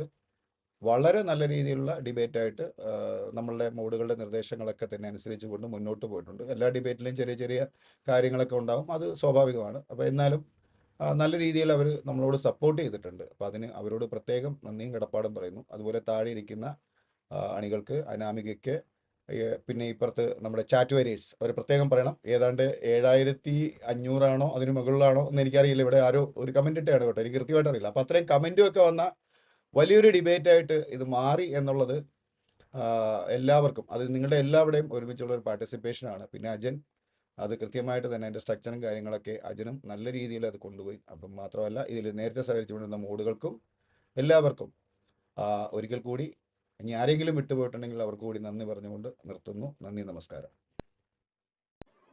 Thank you Yasika, thank you. ഈ വൈകിയ വേളയിൽ ദീർഘിപ്പിക്കുന്നില്ല. നമ്മൾ ഉദ്ദേശിച്ച രീതിയിൽ തന്നെ ചില അപാകതകളൊക്കെ ഉണ്ടായിട്ടുണ്ടാകാം. സ്വാഭാവികമായിട്ടും ഏതൊരു സംവാദവും 100% നീതിപൂർവമായിട്ടൊന്നും നടന്നതായിട്ട്, നീതിയല്ല, ഈ പറഞ്ഞതുപോലെ ചില അനാമിക സൂചിപ്പിച്ചതുപോലെ നമുക്കിപ്പോൾ പറയാൻ പറ്റത്തില്ല. അതിനെക്കുറിച്ച് വിശദീകരിക്കുന്നില്ല. നമ്മളൊരാൾ എന്ത് ചോദിക്കും എന്ന് നമുക്ക് മുൻകൂട്ടിയുള്ളൊരു ധാരണയില്ല. ഈ മൈക്ക് മ്യൂട്ട് ചെയ്യാനും അൺമ്യൂട്ട് ചെയ്യാനും ഒക്കെയുള്ള അസൗകര്യം കണക്കിലെടുത്തുകൊണ്ടൊക്കെ ചില അപാകതകൾ ഉണ്ടായതിൽ യാസർക്ക അതിൽ ഖേദം പ്രകടിപ്പിച്ചിട്ടുണ്ട്. ഞാനും അത്തരം കാര്യങ്ങളിൽ ഖേദം പ്രകടിപ്പിക്കുന്നു. എങ്കിലും നമ്മൾ കഴിവതും നമ്മൾ എല്ലാം മാന്യമായി ഇത് വൈൻഡപ്പ് ചെയ്യാൻ, അല്ലെങ്കിൽ ഈ സ്ട്രക്ചർ പ്രകാരം മുന്നോട്ട് കൊണ്ടുപോകാൻ വേണ്ടിയിട്ടുള്ള പ്രയത്നങ്ങളൊക്കെ നമ്മൾ ആവുമ്പോൾ നടത്തിയിട്ടുള്ളതായിട്ടാണ് വിശ്വസിക്കുന്നത്. എന്തായാലും നമ്മൾ 4 മണിക്കൂർ എടുത്തിട്ടുണ്ട്. എൻ്റെ കണക്കൂട്ടലും അതായിരുന്നു, ഒരു 4 മണിക്കൂർ കൊണ്ടെങ്കിലും സമാപിക്കുന്ന രീതിയിലായിരുന്നു സ്ട്രക്ചർ. അതുകൊണ്ട് തന്നെയാണ് ഉപചോദ്യവും ശ്രോതാക്കളിൽ നിന്നുണ്ടായിരുന്നു. അത് സമയദൈർഘ്യം പരിഗണിച്ചുകൊണ്ടാണ് ഉപചോദ്യവും ഒഴിവാക്കിയത്. എന്തായാലും ഈ പ്രോഗ്രാമിൽ സഹകരിച്ച എല്ലാ ശ്രോതാക്കൾക്കും, ചാറ്റിൽ പങ്കെടുത്തവർക്കും, സംവാദകരായി ഇവിടെ എത്തിച്ചേർന്ന റാണിജിക്കും റെജീന മാഡത്തിനും നന്ദി പ്രകാശിപ്പിക്കുന്നു. ഈ ഗ്രൂപ്പിൻ്റെ പേരിലും എല്ലാ ശ്രോതാക്കളുടെ പേരിലും നന്ദി പ്രകാശിപ്പിക്കുന്നു. നമുക്ക് ഇനിയും ഇത്തരം സംവാദങ്ങൾ ഇനിയും ഉണ്ടാകട്ടെ. ആശയങ്ങൾ അങ്ങോട്ടും ഇങ്ങോട്ടും സംവദിക്കട്ടെ. ആശയങ്ങൾ കേൾക്കുന്ന ശ്രോതാക്കളാണ്. ഇപ്പോൾ സംവാദകർ ഒരു സംവാദക മറ്റൊരു സംവാദകയെ കൺവിൻസ് ചെയ്ത് എന്നുള്ളതല്ല. ഈ കേൾക്കുന്ന ശ്രോതാക്കൾ അതിൽ നിന്നും അതിൻ്റെ നോട്ടബിളായിട്ടുള്ള കാര്യങ്ങൾ സ്വീകരിക്കപ്പെടട്ടെ എന്നുള്ളതാണ് ഏതൊരു സംവാദത്തിൻ്റെയും ലക്ഷ്യം. അല്ലാതെ സംവാദകർ തമ്മിൽ ഒരു സംവാദകർ മറ്റൊരു സംവാദകയോട് പൊരുത്തപ്പെട്ടു, അതുമായിട്ട് ആശയത്തോട് യോജിച്ചു എന്നൊന്നും ഒരു സംവാദത്തിലും സംഭവിക്കാറില്ല. അതുകൊണ്ട് തന്നെ ഈ സംവാദത്തിൻ്റെ മെറിറ്റും ഡീമെറിറ്റും അത് വിലയിരുത്തേണ്ടത് ശ്രോതാക്കൾ തന്നെയാണ്. എല്ലാ ശ്രോതാക്കൾക്കും വീണ്ടും ഒരിക്കൽ കൂടി നന്ദി പ്രകാശിപ്പിക്കുന്നു. നമുക്ക് അടുത്തൊരു സംവാദവും ഈ ശനിയാഴ്ച ഇവിടെ പിൻ ചെയ്ത സംവാദം റാണിജി രാജേഷ് പാസ്റ്ററുമായിട്ടൊരു സംവാദവുമുണ്ട്.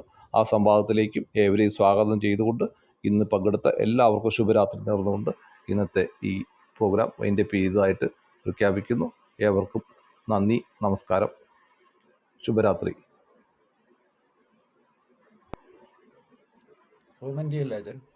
അതെ അതെ, എൻഡ് ചെയ്യാം.